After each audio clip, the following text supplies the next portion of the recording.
Hello and welcome to another episode of The Grindbin. I'm Mike Wood. I'm Chris Smith. I'm Chris Hughes. And I'm Bobby Trippett. And today we're going to be talking about 1973's White Lightning.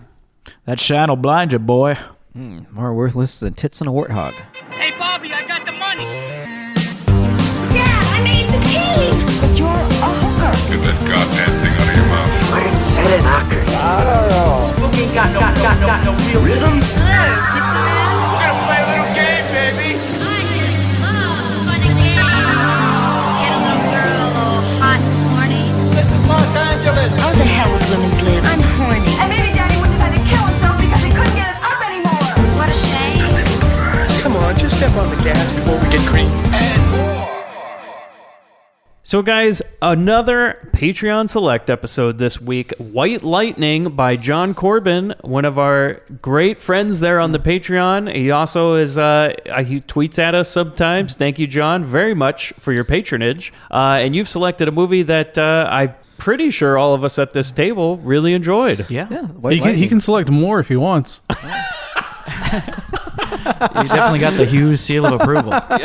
So you're a big fan of this one. I know it's Burt, man. he was a huge Burt Reynolds fan. We've talked about having a Burt Reynolds movie We're on just the going to call Grindbin. the show Ben Reynolds from now Ben on. Reynolds. Yeah. Ben Reynolds. We've talked about having a Burt Reynolds movie for quite some time, and then finally somebody recommended one, and it's a movie I haven't seen. So I was really excited for this one. White Lightning. That's what the nurses called me at the sperm bank.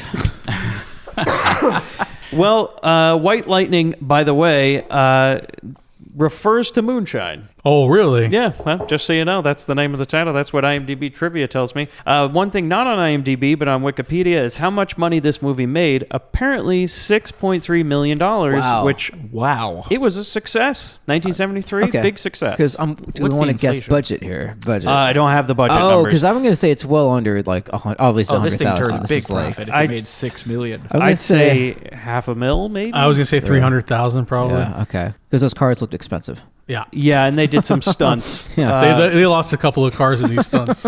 Now I haven't verified this, but this is on IMDb trivia. Apparently, this movie was supposed to be Steven Spielberg's big directorial I debut. heard that too. This and does not feel like a Spielberg movie. He had worked on pre-production for a long time, and then apparently was removed. And Thank I God. wonder if it was like that he went and did Duel or went and did Jaws. Because if he went and did Jaws, he picked the right movie. Yeah. I mean, White Lightning's great and all, but it's no Jaws. I mean, Swap so- the gator for the shark.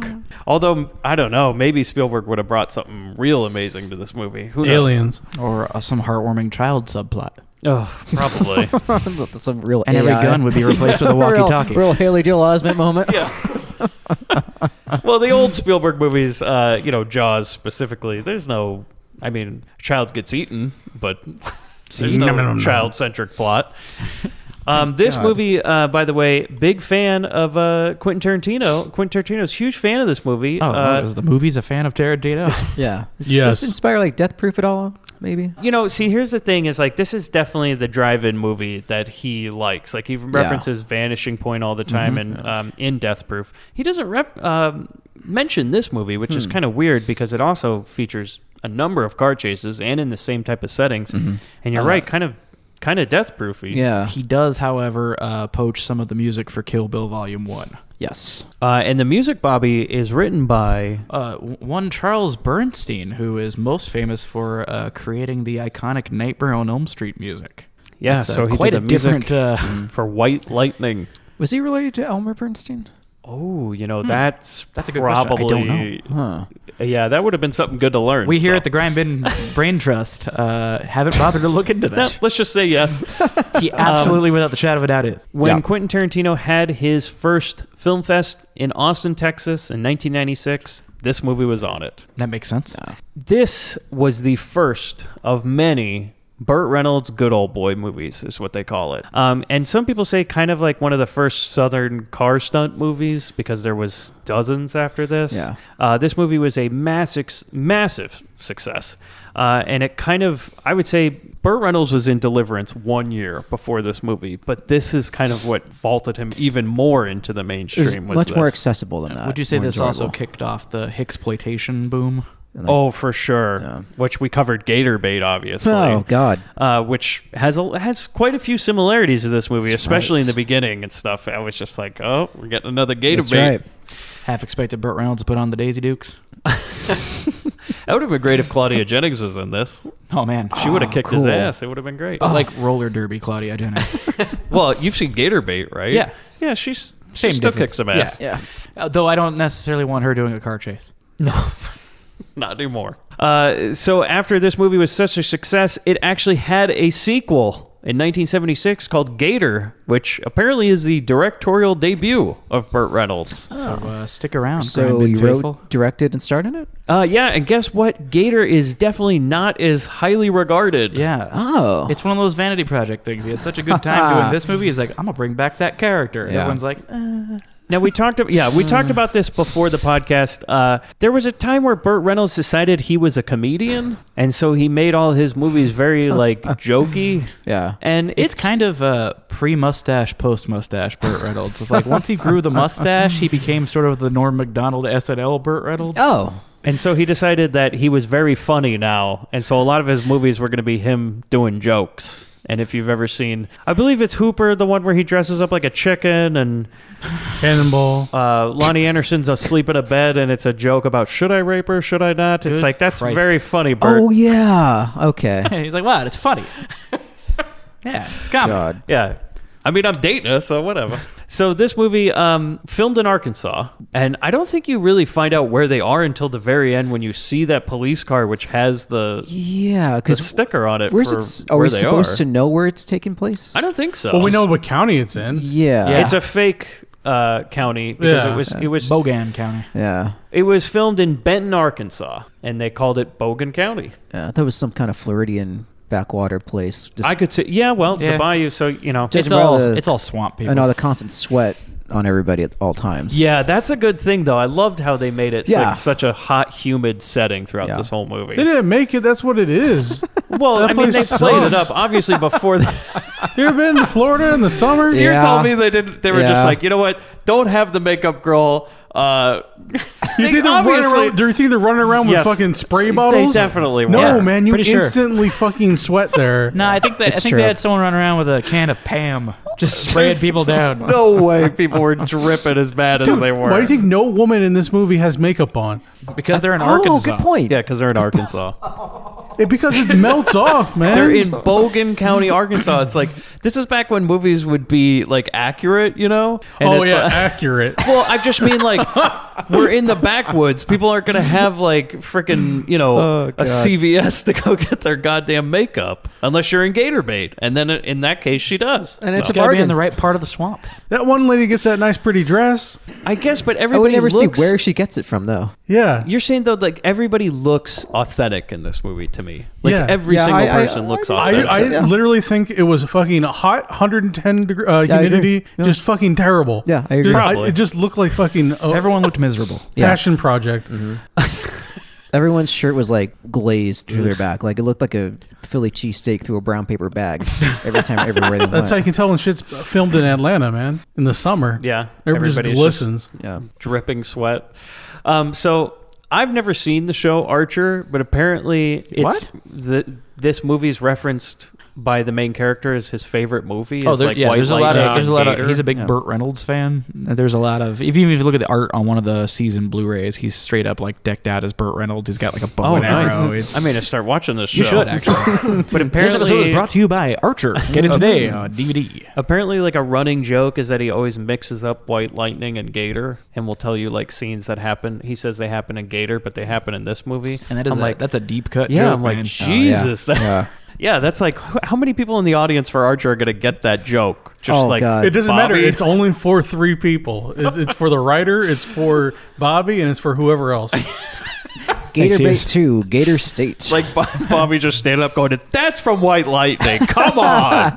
Get your shit together, Archer. So now we get into the crew, and boy, Strap in. this Buckle is... up. Strap on. I really hope that you guys have not read anything about it, because you are about to be shocked. Oh, Mike, you think that Chris is doing prep?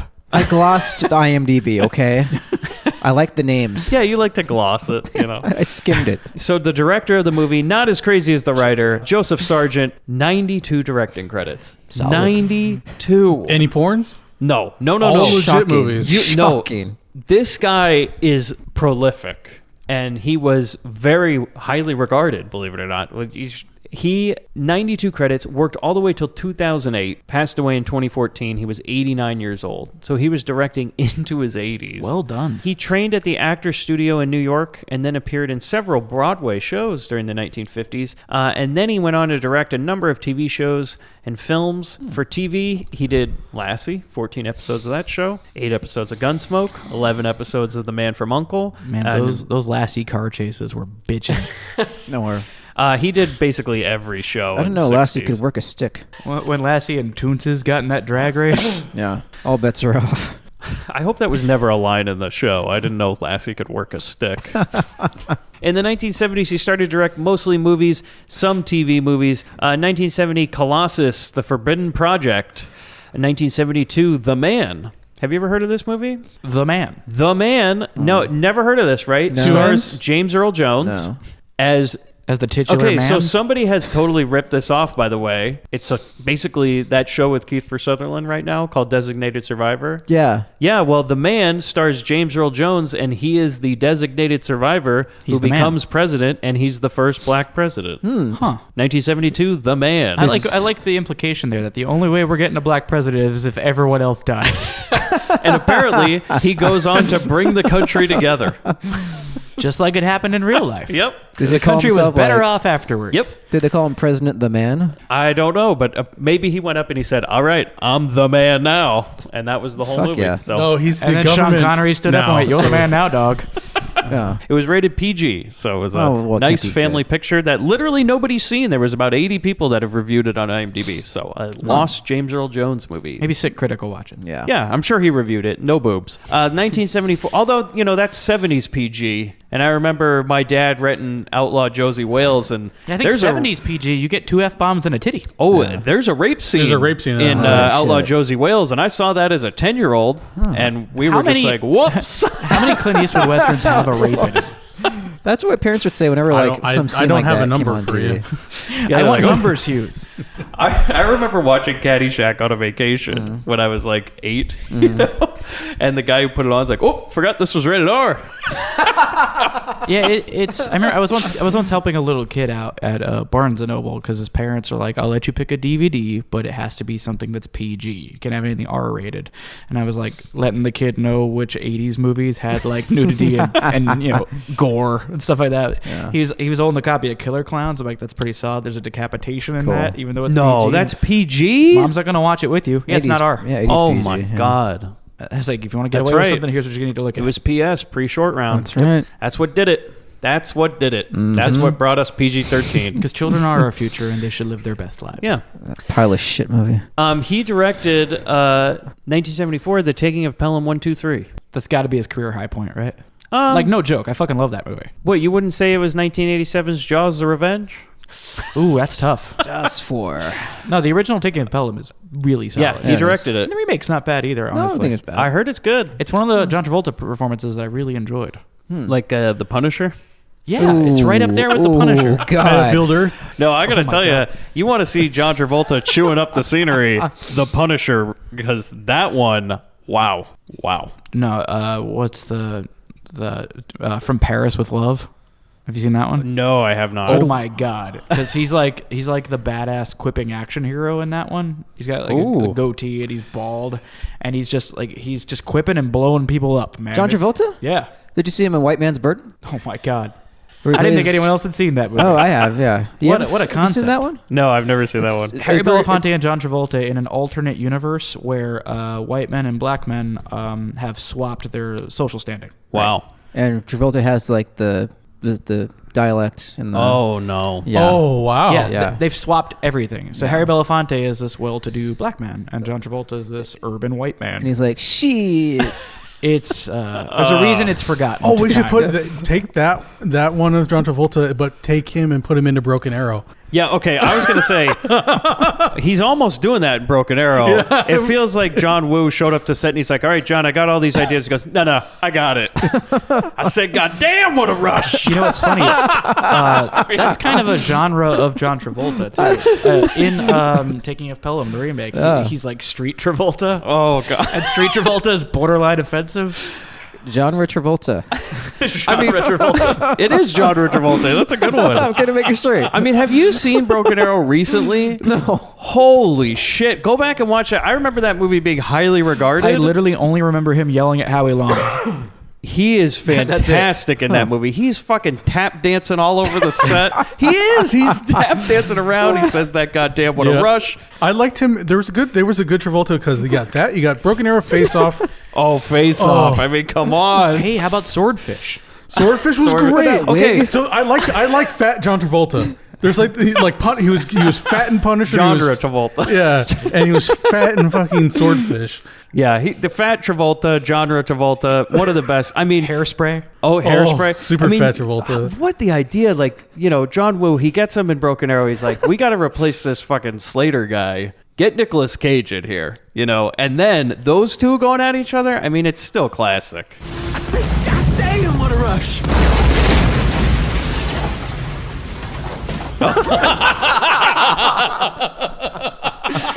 It's one of the best. But this show isn't about those movies. So what are we talking about? So he also directed 1977's MacArthur as well as 1983's Nightmares, if you've ever seen that one. He worked during his last decade as the senior filmmaker in residence for the directing program at AFI in Los Angeles, and he was the first professor of a master's program over at Pepperdine University. So he was highly regarded as a film teacher and professor. I would have been ecstatic if he was my teacher. Like, god damn, what a rush, Also spent 3 years as the drummer for AFI. Little known fact. That's right. This dude gets around. Mm-hmm. So the writer of this movie, this is where we get to absolute craziness. Oh my God. 26 writing credits. Okay. Are you ready for this? Am I? Only one writer? Y'all ready for this? Only one. You only need one when you got William. William M. Norton. Okay. Norton. He was born into a family of Utah Mormon pioneers. He then... I feel like this needs sound effects. Oh, this... Tell it a tale. Are they is still amazing. killing Christians? How old is he? Don't worry. Let's just... It's funny you should ask. He served in combat during World War II, and then he worked in construction, and eventually was a state park ranger in California before he became a screenwriter.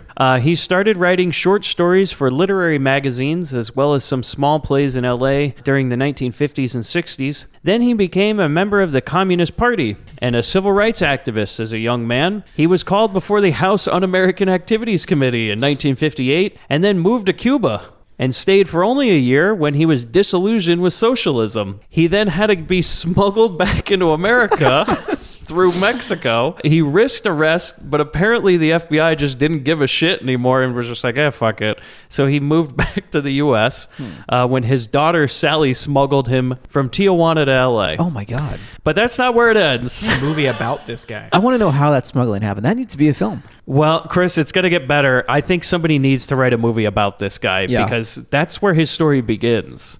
So from there, he started writing movies. His first film was the Burt Lancaster movie, The Scalp Hunters. And then 1971, he wrote The Hunting Party, which had Gene Hackman, Oliver Reed, and Candice Bergen. In 1972, he wrote a movie called I Dismember Mama. 1974, Big Bad Mama. 1975, Brannigan with John Wayne. Followed by Brannigan's Mama. 1976, Gator. 1977, he wrote Day of the Animals. That movie's great. Have any of you guys seen that? No. Yeah, I have that movie. Leslie Nielsen. A crazed, shirtless Leslie Nielsen fights a bear.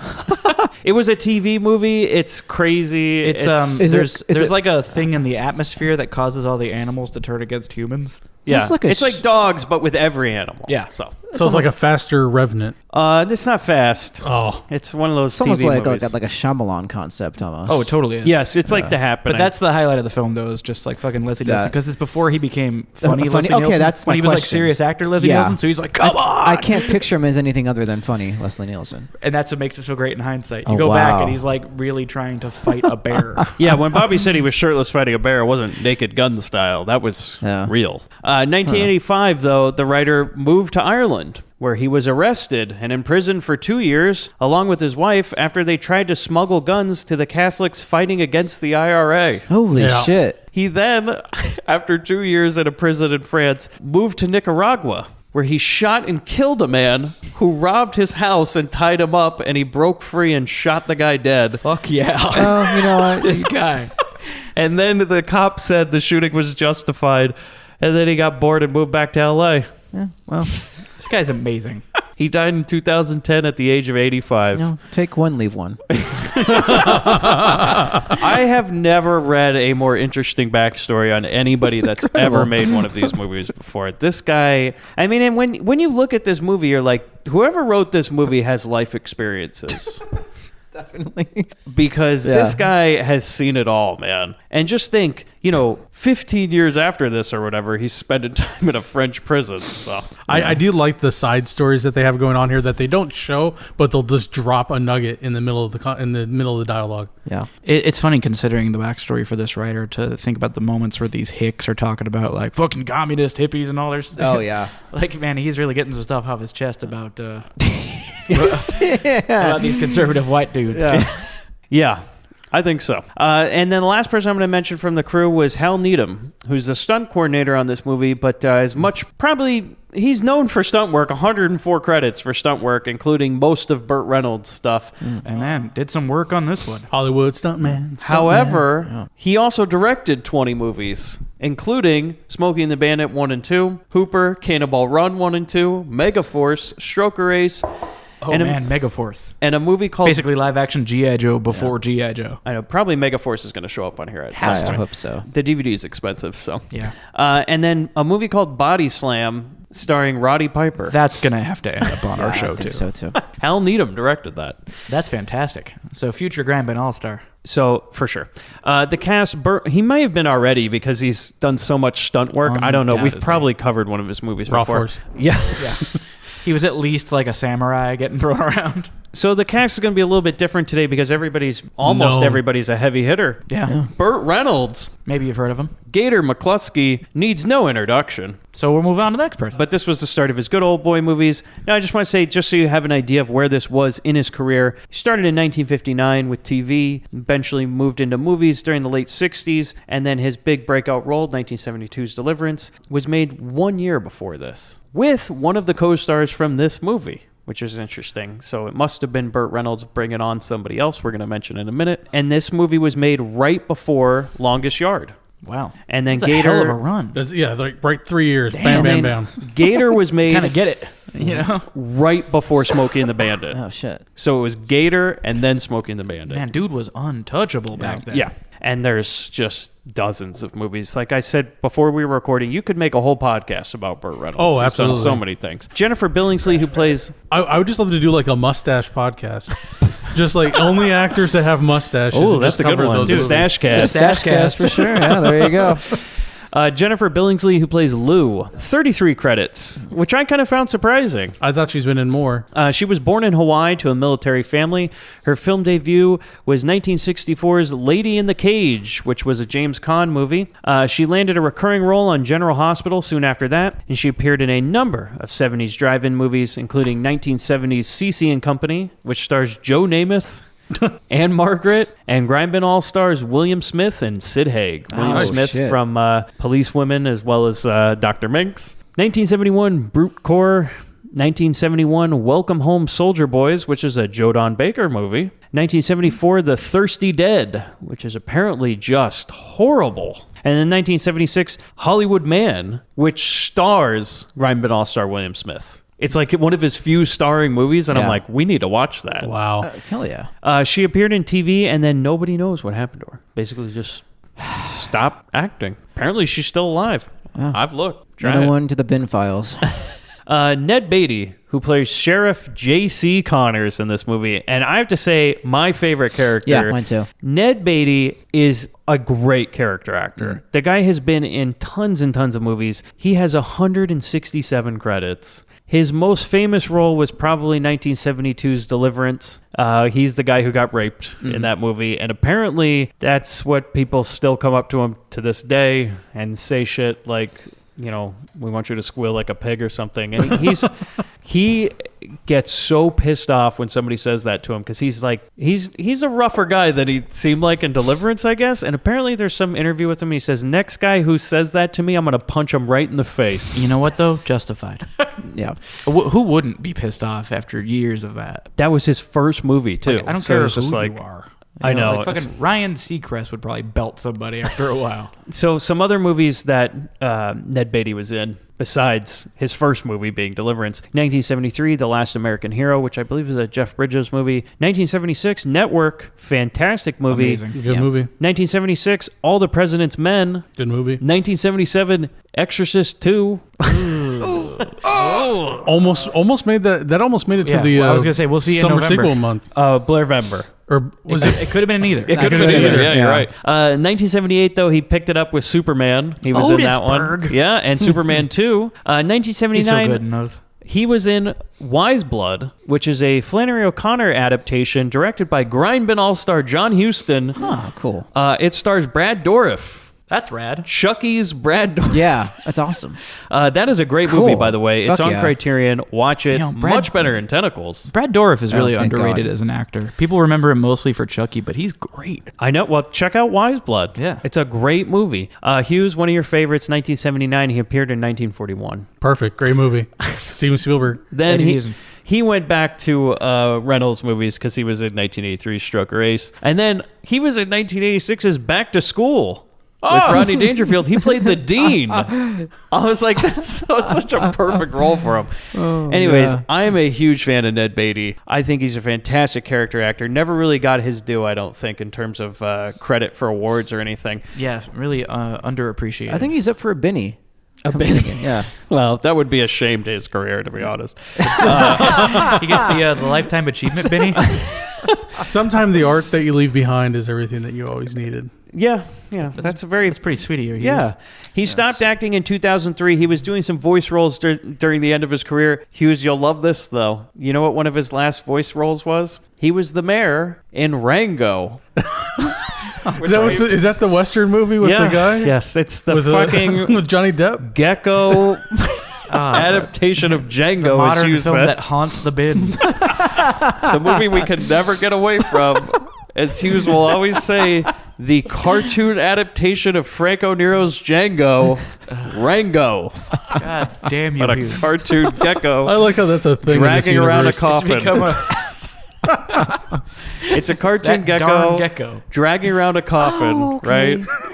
And shooting people up and all this. It's great. That's You know, what we honestly, got. I'd watch it. Because that's where I got. Okay, because there's a Danzig video where Danzig carries around a tiny little coffin behind him. Oh, really? really? Yeah. Oh, Danzig okay. Does a Hey, you got it Django from Rango. reference? Yeah, Jan- and it's Yeah, he does a Rango? Right, Danzig and a gecko are... well, it's also a Danzig shaped coffin, like sized coffin. So it's just like you could fit like a gecko in it. Too. It's like short and wide. Yeah. Oh, wow. Yeah. Real fire plug, that Danzig. You know, isn't there a movie where I don't think he dragged around a coffin, but Johnny Depp? Have you ever seen Dead Man? Man. Which is a Jim Jarmusch movie? It's the Johnny Depp Western. Yeah, it's kind of like his Not counting Lone Django. Ranger. Here's another one for Or you. Rango. Now, do you know who Diane Ladd is? She Doesn't plays ring a Maggie. bell. Hughes is talking, by the way. The listeners obviously can't hear him. He's in the other room, still talking like he's on the podcast. He's in the kitchen. What do you have? Coffee? He was dropping marshmallows in his hot cocoa. Grindbin Studios is well equipped. Did you make cocoa for everybody? Or? Oh, I got hot water. You guys want hot water? Oh, good. So Diane Ladd, who plays Maggie in this movie, who I believe is Dude's wife, I think. No, first Maggie's- off, Dude's wife is never seen in the movie. That's Yeah. that's Dude's side chick. Yeah, I can't wait to get to that. Yeah, you're right. Yeah. So Dude's side lady, I think, Maggie. Please, they like to be called side pieces. Yes, thank you. Thoughts? It's sidearm. Diane Ladd is an actress who's still acting. She has 137 credits. Wow. Too many to go into right now. She's in a ton of great movies like Wild at Heart, Alice Doesn't Live Here Anymore. She was in Christmas Vacation, Chinatown, and many, many more. She was very well known, though, because she was married to Bruce Dern from 1960 to 1969. And you know what? They had a daughter. She's Laura Dern's mother. Oh. And guess what? That's right. Laura Dern appears in this movie, White Lightning, as a child. As the sheriff. Uncredited. Does she turn the car around? Yeah, she turns the car around. She actually kamikazes the car right through. She either kamikazes the car or we see her digging in dirt. Yeah. There's only two Laura She Derns. teaches Burt Reynolds that he can't just go attacking people. Guys, really fascinating fun fact about Laura Dern and her mother. In the same year, her mom appeared in Carnosaur. Yes. Laura Dern appeared in Jurassic Park. Oh yeah, that's so wonderful. weird. Do you think that? Shared universe. Do you think that? It's got to be. Laura Dern came up to her mom and she's like, "Hey mom, I'm in this great Spielberg movie. It's a dinosaur movie, Jurassic Park." She's like, "Yeah, that's no big. I'm also in a dinosaur movie. It's called Carnosaur." Man, that was a great measuring contest at the Thanksgiving table that year. We know what I movie's thought it going to was a stick shared around universe. I longer. remember when I saw the Jurassic World trailer originally, I thought that new dinosaur was the Carnosaur. So, yeah, Laura Dern, as I mentioned, appears uncredited in this movie. She was 6 years old. Wow, She just kind of has a little bit part. that's crazy. That's it. That's awesome. You would be surprised. That probably happens a lot because they had to travel out to Arkansas and just sit out there for a month. So why not Yeah. take Bring a your hour to kid. work day? But I was like surprised that Bruce Dern wasn't up for the sheriff. Because if you've ever seen The Driver, one of the greatest character actor performances you'll ever see is Bruce Dern as the bad guy in that movie. And it reminds me a lot of Ned Beatty in this movie. Oh, Bruce Dern's great in everything he does. Oh, but specifically, The Driver, he's so good in that movie. Matt Clark, who plays Dude, it's like there's so many great people that are in this movie. The cast is full of great character actors. I just wrote down, 116 credits. He's in a ton of great stuff. And Check honestly, him out. I think that's why this film's so good. It's Yeah. the Oh, cast is everybody's great. Just, Yeah, because the story is it's Well, pretty it's paper fun. thin. The I think story is the- exactly what it needs to be. I Yeah. think though It's the just, script... it would have been an average exploitation film, Yeah. but it was elevated by Yeah, this I've cast. seen- that's my point. Yeah, and the script is so well written. Like Yeah. there's actual subtext to this movie. Like there's just great lines of dialogue. There's certain points when you actually like feel for characters in a drive-in movie. You're just like, oh, this is really good. The beginning of this movie, it kind of felt like a continuation of Cool Hand Luke, like what happens when he gets out. Yeah, I see that. So two other people I just got to mention, guys. Bo Hopkins, who plays Roy Boone. We know Bo Hopkins well. Grindbin All-Star, Tentacles. Oh, yeah. Can't say I've seen it. I wouldn't recommend it. Oh, man. And then R.G. Armstrong, who plays Big Bear, Grindbin All-Star. Jocks. Oh, man. Jesus.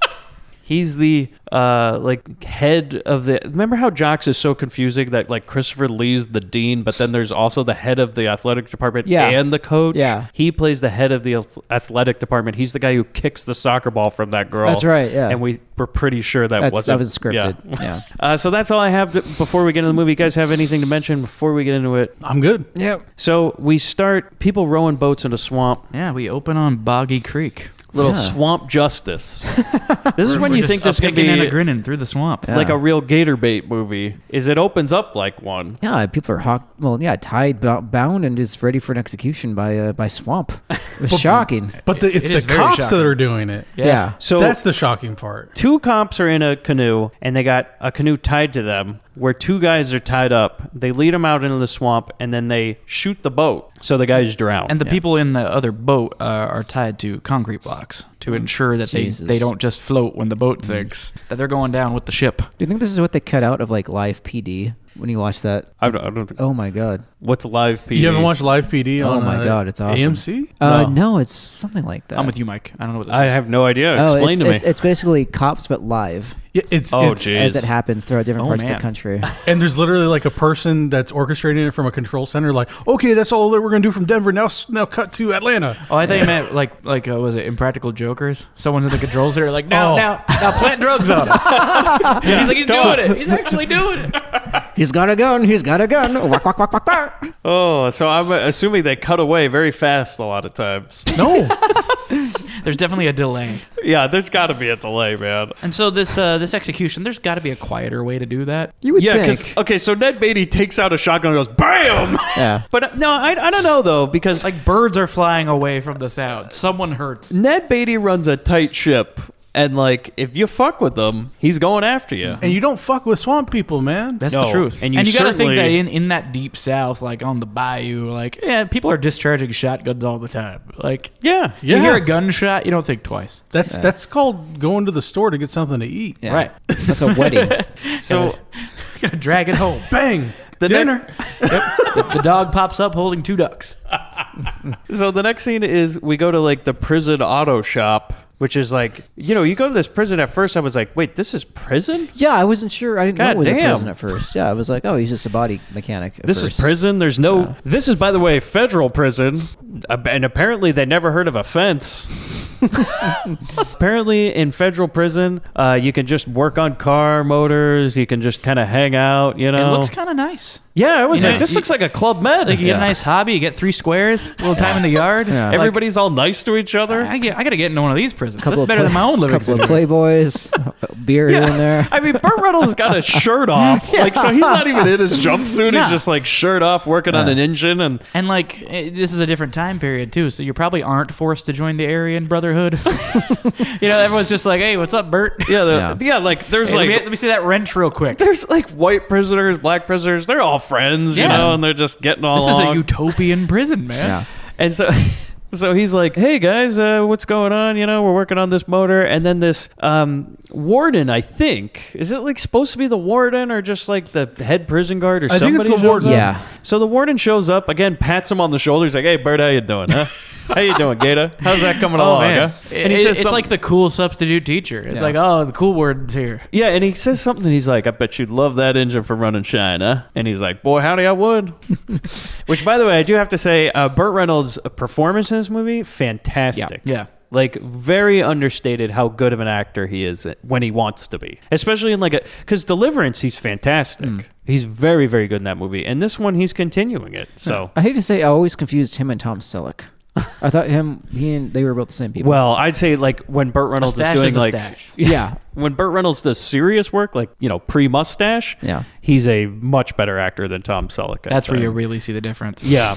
Post-stash Burt Reynolds, when he decides he's a comedian, he's about on par with Yeah, Selleck. he became like a caricature of himself at some point, and Yeah. it just wasn't as good. Although they're great, but in a totally different way. But I want to get back to this idea of this like super friendly prison warden who's just Yeah. going around shaking hands with everybody like Jimmy Carter on an airplane. Like, that's Yeah, great.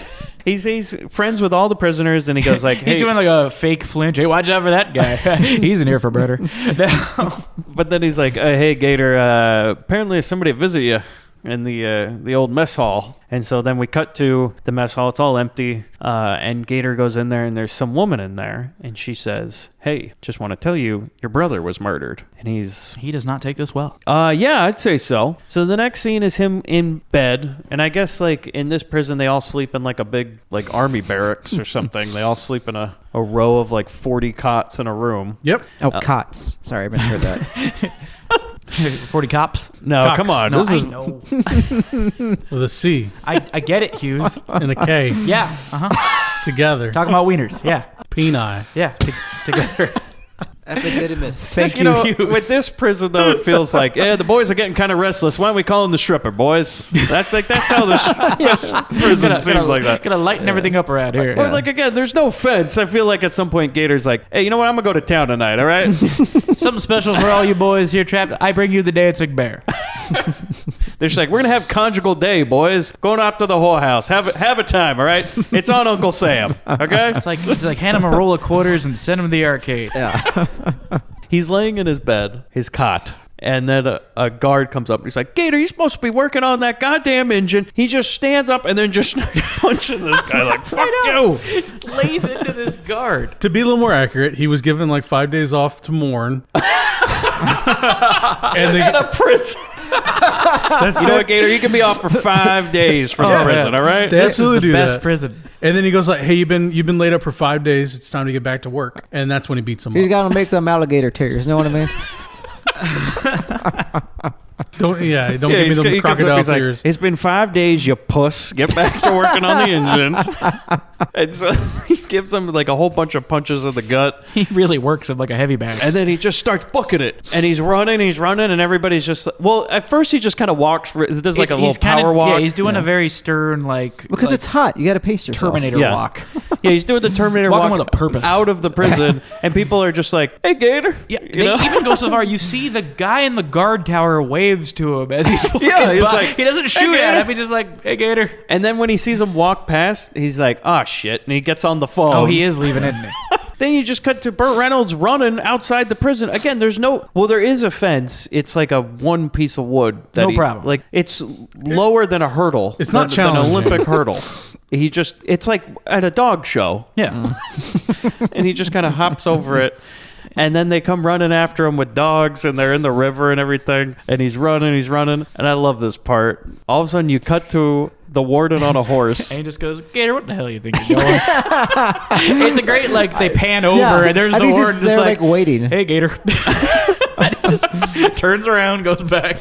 Oh God, it's so good. And then this is the best part. So now they're digging ditches, right? Yeah. And you think this would be like a punishment or something. And the warden comes over. He's like, "Well, Gator, I mean, you learned your lesson." Or He's like, yeah, you got a year left. They didn't even like punish him for running. They're just like, yeah, just don't He's do on the that. line. yeah, he's like, "Well, he didn't get far." Like, he's treating it like a guidance counselor. He's like, look, Gator, you just got a couple more credits you got to earn, and you can move on from here. I'm telling you, this happens every day. As some guy goes, "See ya," and they're like, "Oh fuck, we gotta go get him." Uncle Sam isn't paying for the fence yet. You know, Yeah. budgets are tight. Those prisoners from Coonskin should have gone here instead. Been a lot nicer. Yeah, this is like a Carter prison. You know, like we don't need them fences. They just got to farm some peanuts, shake hands, and have a good day. So he's digging ditches, and the warden's like, well, he basically says, yes, Hughes, as you said, you got a year left, and hey, look, I know your brother's dead, but there's nothing you can do about it. Just serve your time, you can do it the hard way or the easy way. And he's like, so basically you learned your lesson, and offers him a cigarette and everything, and he's like, no. And he's like, all right, well, that's how you want it. And then there's this great scene of dialogue where Burt Reynolds, basically breaks it down, and he's like, well, anything I can do to maybe get out of here a little bit early, I know the feds were interested before I got locked up. Cut to them meeting with the feds, and they're saying, yeah, we'll let you out if you turn state or federal informant for this sheriff. Now here's the thing. This is where the movie is kind of flimsy with it. It's like, yeah, we got a bunch of records on this sheriff, a lot of unsolved murders. But we want you to go ahead and get him for not paying taxes on running Moonshine. Hey, It's the same plot as Too Fast, Too Furious. What, the whole plot is... Where they get caught and they're going to go to jail, become federal informants. They're given cars and we know this guy is selling drugs. We have an agent that works for them, but we need you to go run with them to catch them. Yeah, but the thing is, they don't even want to bring down the Moonshine. They're like, no, we just want to get him for not paying income tax. Hey, you know what? You can murder a ton of people and still get taken down for tax evasion. That's right. Well, it seems like they'd want to go after the bigger crime, which would probably be running an illegal Moonshine. No, business. you don't know, man. If you don't pay the government will come fuck you way more than you ever I was running illegal shine. If you don't pay taxes, they'll kill you. And there's a nice little exchange that happens during this where they're explaining the sheriff is like, he run Bogan County. To which Burt Reynolds replies, yeah, but I'll nail his ass. They're like, okay. What you do when you catch him is your business. So he basically agrees to do it. So they're going to get him for taking cash under the table, which seems like the most bizarre way of bringing down a crime ring. Out of all the things, out of all the plots. Yeah, it's like any of the litany of stuff this guy's done. You're like, we think he's accepting cash payments. Also, that's going to be a hell of a time to prove. Yeah. It's like with Mike's no never seen The Untouchables. Right? Yeah, no receipts. You've never seen The Untouchables. They couldn't get a Capone without tax evasion. Right. There was no way to do it other. Well, I understand, right, but I'm but like- at the same time, as we're going to find out, it's very easy to prove the Moonshine business. Yeah. But the cash payments with no receipts are going to be a hell of a hard time to prove. For sure. Because there's literally no paperwork. Because at one point, somebody even tells Gator, how the hell are they going to bring him down? It's just sacks of money. Because you got to tell the government where you got the money. Yeah, I guess, but even then, it's like, how do they even know he's getting sacks of money? It's just weird. So they're meeting with the Fed. He gets out of prison, okay? He agrees to do this whole, some sort of weird kangaroo court they got going on here where they're going to find a dollar bill with his face on it or some shit. Hey, it fits with everything else. JC bucks, okay? And he's not reporting them. And so Gator's being escorted out of the prison by the feds. By the way, I love this. He's in the car and they give him a case file. They're like, all right, you're going to have to go after this. He's like, I don't, he's almost like, I don't even know how to fucking read. I don't know what you give me this shit for. But I love the part when Burt Reynolds turns around and he sees all his friends in prison. He goes, bye, guys. Have a good time. And he said it in an earnest way, not being facetious. He was just like, no, really, have a good time without me. Goddamn. I'm starting to have second thoughts. I loved it here. Better than my outside life. Institutionalized. So the feds then give him a whiskey running car. So basically, they give him the General Lee. They're like, hey, this you're gonna need this apparently. It's all souped up. It's tight. It's ready to go. Now, this is where I'm like running into issues with moonshining. Okay, You been having some trouble with moonshining? no, I'm just wondering like what the point is. Because they're making whiskey and they're selling it, right? Instead of people going to buy it at the store where it's safer and you're not going to fucking die from somebody making backyard. It's a dry county, though. There's a couple of things. It's a dry county, and to do it legally would drive the cost up. So this is for cheap liquor, so you don't go out. Like, these are poor people. Like, they don't have any money. I get that. They make their money like that 1 month a year where they get to hunt gators. Oh yeah. Here's the other thing. By the way, if everybody wants to drink, I guess the whole thing is the sheriff's gonna, keep it illegal so he can go ahead and collect the money from it. But at the same time, he says, you could just go and buy hooch with a little bit of tax on it at some point. Yeah, but even today, people are trying to go take moonshine legit, and the processing is actually making it cost more than regular alcohol because they have to distill it and they have to clean it with the charcoal, and that cleaning facility takes a lot of money. Yeah, the other thing too is this can't be a dry county because there's bars. Oh yeah. You got us See, there. what I'm telling you is, it's like it's a moonshine in a time that doesn't need moonshine. It's just like I'll tell you right now, moonshine is still a thing today. Fortified wine, like Yeah, but it's a thing today, and it's a novelty. No, it's straight up. That's what the high schoolers drink. My cousins from Tennessee, they always had moonshine. They always have moonshine somewhere in the house. Like, it's a thing. They just keep it around, and it is produced once a year, during that season before it freezes over, and then it's out. It's a world I don't live in. So Yeah. Well, what next? Toilet wine? But here's my next thing. Some Pruno? So not only do you have the moonshine, okay? Yeah. Why would you ever transport moonshine in a car, like a fucking muscle car? Why wouldn't you just put it in like a regular looking car with like gardening equipment or something and just put it under the hay or whatever you're going to do? Like, you're literally driving around in the most obvious car. It's like in Dukes of Hazzard, they were supposed to be, moonshine runners. Yeah, it's based on a film. And you fucking have the name of the the film. loudest goddamn car. You're driving It's an a cop orange magnet. car with the Yeah. goddamn stars and bars on the top of the thing. That, by the way, plays Dixie when you hit the horn. Yeah, it's like you can't pick a less inconspicuous car. So the Like, reason for that is it doesn't matter what they're driving because everybody knows everybody. It's all about not being caught with the liquor. It's like they're going to see, they know that's the Duke boys. They just don't know what they're doing. Yeah, or they can't catch them. That's the whole point of like having these fast cars, and it doesn't matter. it just seems And that's like why they're always setting up like speed traps and like, well, I'll eat my hat if these Duke boys get past like this one. I understand you never lived anywhere where there's only like 100 people for 100 miles. So you're not from the sticks like Hughes. no. But I mean, like I lived on a ranch and we knew everybody for miles out. Huh. Okay. I get it. All right. I'm just saying that, like, maybe you want to do a little bit better job of hiding what you actually do. Like, maybe you have like a regular criminal, like a cover job. You know what I mean? There is no jobs, man. You make liquor during one season and you catch gators in the other. There's nothing else. See, that's the thing. Mike and I, we're city cats, man. You lock the door twice and don't talk to nobody.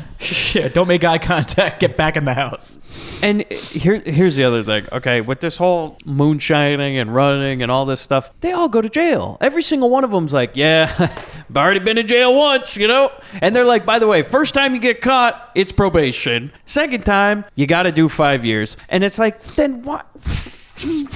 This seems like the most complicated lifestyle. It's like, just work on cars or some shit. Yeah. Like, it's not worth the fucking trouble. Now take your mindset out of the South and with the podunk and put it right into the projects, and it's still the same thing.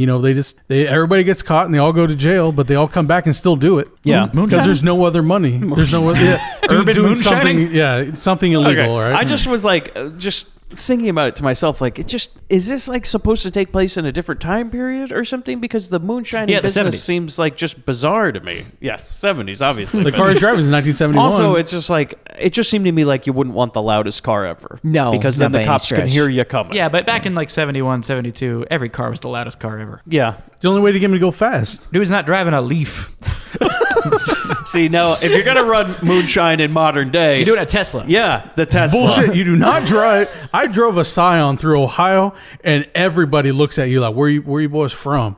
Like you do not want to. You want to drive a pickup or you want to drive a loud ass car. Yeah. 'Cause- Okay.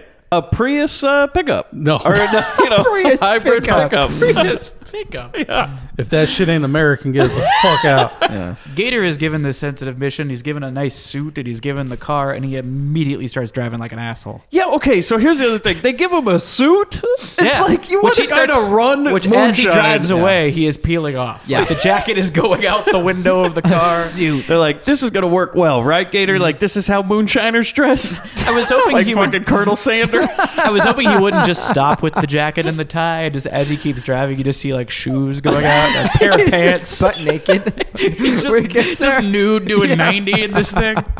It's hot. What can I tell you? He's supposed to keep this suit on? So he immediately gets caught by the cops for speeding in Right. the loudest, fastest car possible. So now he's been out of prison for about 8 minutes and he's in a high-speed chase with the cops. I think he's just warming up his skills here. He's Absolutely. shaking off the rust. You almost Yeah. see him too, like, well, they can't catch me now because I'm working for Uncle Sam, We ain't man. gonna get Gator now. Speed all I I'm want. Agent Gator now. Agent Gator, no nets. Dude, Agent Gator. That'd be- That should have been the third movie. That should have been. Somebody pulls him over. He's like, nope, Agent Gator now. Got an old badge and everything. I'd show you my badge, but I threw it out the window with my underpants. He's wearing nothing but a tie. He's got the badge clipped to his tie. So we get some fancy car chases around this small town. Great car chase, by the way. The car chases in this movie are stellar. They're all legit. Yeah. They're great. And he's just peeling out all over this town and doing fucking donuts in downtown, having a good old time.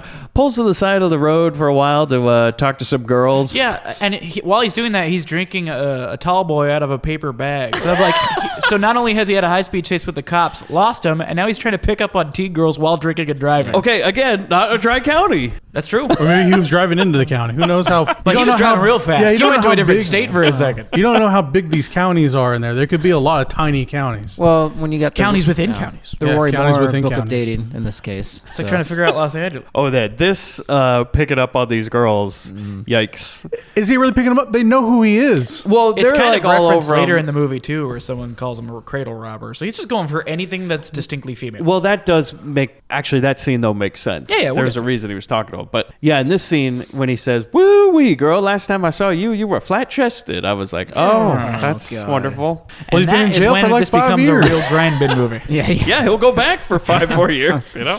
You have no idea. Listen, every girl in here I thought was like 100 years old. So Jesus, Hughes. without the makeup, right. Yeah. Like so, he pulls up to the side of the road. He's like, "Why is Gator hitting on these geriatric women?" oh, when we get to that point, I'm going to talk to him when we get to Hughes that got part. confused and thought that he was watching an episode of Golden Girls. Yeah. Which, Why is he hitting on which Betty Burt Reynolds White? was on an episode of Golden Girls. Was he really? I thought Yes. Selleck was. No, Burt Reynolds. Yeah, what did he do? Did he fuck one of them? Yeah, the slutty one. Yeah, Blanche. Is he the one who gave Betty He White and Blanche AIDS? threw down. No, Selleck did a crossover with Murder, She Wrote. Magnum P.I. and Jessica Fletcher actually did a crossover thing. Did it? Yeah, there's a 2-episode thing. No, like one for they each of them. did it on a crossover. No, they didn't fuck, Mike. Oh, okay. Because I was like, now that's an interesting mystery. Who fucked me? And then it's paying Magnum PI. Jessica can't go anywhere without finding a stiff one. All they found was this red Hawaiian shirt on the ground. By the way, the episode that he's on for Golden Girls is called Ladies of the Evening. Oh, see, he might be the one who gave Betty White AIDS. You don't know. So he tells a lady. Yeah, he tells a lady last time I saw you. Betty White Lightning.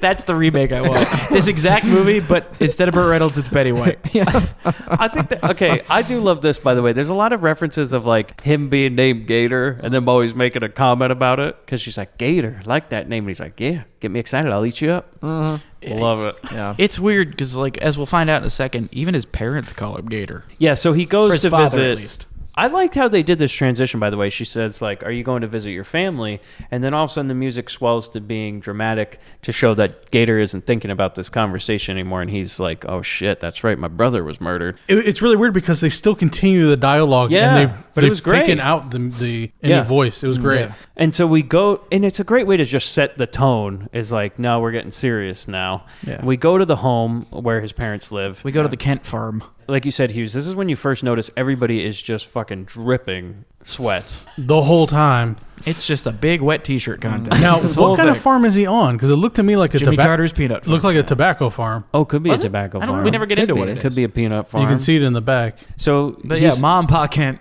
hanging out outside as Gator pulls up. and he starts asking about his brother, and his parents don't want to talk about it because they know what happened. Everybody knows what happened. He was killed by the sheriff. It's not even a secret. No. It's just there's nothing Again. anybody can do about it. He's But here's the untouchable in thing. this county. Yeah. You'll learn, like, okay, well, then somebody should go just tell the FBI that there's a sheriff murdering people. But Or then kill him. we learn, because basically Gator says, yeah, little swamp justice. Gator says, well, the only reason I'm out of prison is because I'm working with the feds to try and bring down the sheriff who And, killed my brother. Dad is not comfortable with this. Well, Dad's, No. Dad's an old shiner. Yeah. So he doesn't like the government as much as anybody else out there. He kind of reacts like Gator has betrayed them. Yeah, he says, Yes. you're working for the enemy. very You're much. turning Yeah. in liquor people. You're going to write down names, and all these people are going to go down. You're a fucking piece of shit. And Mom starts crying, I think, just because she's worried Gator's going to die. It's an interesting scene. It's well done. It is very well done. Everyone coming from a different angle on this. It's kind of... I mean, we're having fun with this movie, but this is a legit good movie in Oh, my yeah. opinion. Yes, like, I absolutely. absolutely love this movie. I think it's I'm really looking forward good. to watching it again, honestly. It is great. Like, We'll revisit it when we do Gator.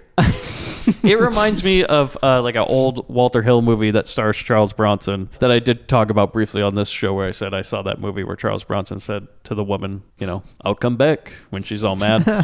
It's a great movie where he plays like a street fighter in New Orleans. It's a really great movie, and I'm thinking if this episode works out well, we might cover that on the bin, because that's a great drive-in flick. Hey, I'm down for any Walter Hill movie. By the way, I had a thought on your Dry County thing. They do have bars there, but they're all speakeasies. So they're all run by the sheriff. okay. Yeah, That makes sense, actually. However, he did have a beer. Where can did he in get him. the tall boy? Yeah, he did have a You know tall where boy. we got it? Burt Reynolds showed up on set with it. He's just Yeah, I like, got it. Yeah, don't worry. I'm just gonna drink this while I'm doing this. While I'm doing this car stunt. Well, I tell this lady she's flat-chested. I'm telling you, that's from he was drained driving this from a Cobra. different county. When from where the jail is to where he's going is 2 different counties, 4 different counties, whatever. yeah. So Maybe they gave him in jail, you know, a little road beer. That's what the feds did. They were like, we need to keep this act up. Give him a road bear. Throw that tall boy in there. We don't want Gator getting nervous. He's going on a very important mission. Go ahead, loosen up a bit, Gator. Yeah. A little liquid courage. So then we go to the racetrack, which apparently this is a Bogan real County racetrack. Speedway? Yeah, it's a real racetrack. They wrote about it on IMDb, but nobody would know the extreme local reference of that racetrack. But it still exists today, Hey, apparently. That's like half of That's our cool. jokes. Yeah. Extreme local reference. More Rodney Bingenheimer jokes for our fans around the world. So he shows up at the racetrack, and this is where he first meets Dude Watson, who is, I guess, going to race, but he's in the parking lot, so he's a little late. Yeah. A little late for that checkered flag. What a character name, though. And we got dudes starting the race while everybody's finishing. And so he says, like, hey, okay, here's the thing. The Fed said something about how we have a guy that's on parole that you're supposed to meet up with and he's going to help you. But dude knows nothing about this. yeah, we got a guy that has violated his parole. Yeah. And he's like, you can hold that against him, but they didn't make contact with Oh, him. okay. So they were like, yeah, you need to convince him to basically do that. Okay. And so, his name's Dude, right? Dude. Yeah. Dude Watson. Yes, he's the original dude. He's actually the same name as Sherlock Holmes' sidekick, Dude Watson. Dude Watson. Elementary, dude. So we go to Dude's shop. Thought it was Jude Watson. So we go to... That's what Oh, we no, call no, it. You don't get it, right? That's what we No, call I a get no it. I sell. just- What do you want me to do? You're just not funny. I'm funny to me. All I need. So I'm here. Cover the Hughes demographic. Yeah, those Hughes fans, you know, the Hughes heads. This podcast. We got a lot of Hughes heads out there. I lead my own fan club. So yeah, he's got his own Twitter. He's got Just his own giving you no Facebook. purchase. Yeah. It's awesome. At HughesDudes.com. He's got his own subreddit. Don't misspell that. So we go to Dude's shop. Don't forget the H when you type that in. That's my side business. Exactly. So to keep it separate. So we go to Dude's shop. Gator pulls into the shop, right? And there's this whole thing where Dude grabs a gun. He's like, "Oh, fucking this guy," and then he gets the jump on him, and like Gator takes the gun, but he still tries to shoot Gator at one point and everything. And his wife's, or his side piece, as you would say, Hughes, Laura Dern's mom, is all mad about it. She's like, God damn it, shooting fucking guns. Don't you know we're trying to run moonshine and run an illegal business around here? And basically Gator breaks it down. He's like, hey man, they know you broke your parole. You're going to go to jail for 5 years unless you help me. And he goes, better 5 years than dead. Yeah. Yeah. Valid. Especially at that prison. He says, yeah, well, the problem is, JC, if I have to get on a stand and testify against him, I'm basically dead. So I don't know. Might take that prison. Yeah. Well, he said, I'm going to lie. If I have to take the stand, I'm going to lie. He's like, I'm I going to lie. appreciate his honesty. But basically, he's fucked. So he's like, well, There's a great only line way. in this conversation where he says, we're going after Sheriff Connors. And he's all, Sheriff Connors, you might as well swim over to China and get all Mao Zedong. Oh, There's a lot of good little one-offs like that. Contemporary of the time. Yeah. And by this scene already, the milk jug full of water budget had to be through the fucking roof. That's half the budget of this film is just filling milk jugs of water and saying it's moonshine. Yeah, basically, everybody's got so I guess what they refill moonshine in constantly is just Gallon gallon containers. milk jugs. Yep. That's probably accurate. That and mason jars. Yeah, and I love the part where we're They gonna break less than go. glass jars. So But- you're better off if you're gonna be shining. Again, Hughes, there will be a part when like they go to a shining guy and he's just like, yeah, we got to run a real good operation, hide everything. It's like, it's not hidden. Everybody knows what you do. Like everybody in this fucking world knows what you're doing here. Yeah, but those cardboard boxes right there. It's like going to a massage parlor and just hearing through the curtains. Oh. It's like, come on. You're like, yeah, you I don't know what that sound is. Nothing to see here. Better press on. Princess is in another castle. I was walking to dinner the other night with Molly, and we walked past a strip mall on our way there, and I was like, you think that's a rubber tub? Right as a guy was walking in, and I was like, fuck. We went to the fucking one, and I said that out loud. Like, What were God the damn hours? it. Neon sign. Chris, I went to a late dinner that night. The rule is anything after 10 p.m. Right. is a So and somebody Roman was tug. going for dessert, obviously. He There's ate his a- Thai food and went for dessert. There's a massage parlor near my apartment. That's it's just a little strip mall with like a bunch of other daytime only businesses. At like 11 o'clock at night, that parking lot is fucking full capacity. Yeah. Oh, yeah. God. Like, they're not even hiding it. I just think in my neighborhood where I live, You wonder if they have valet. can you imagine being a rub and tug valet? Oh, my God. Oh, that's... They're like, hey, don't ding it. You're like, yeah, you neither. I wouldn't be surprised in L.A. I would not. So at that, Bobby, at that complex, He's interested when in the this. parking lot was packed, did they just like come down and give you like car side service? Then Oh, They're all roller skating. Oh, It's like right at Sonic. they come down all right, man. They're got- coming down. the little fanny packs, just like oils and like lotions and like paper towels. It's oils, towels, and a change belt. And then just, like going to a Sonic. And Kleenex, yes. Yeah. Just rolls up to the window. You cop. So what you do?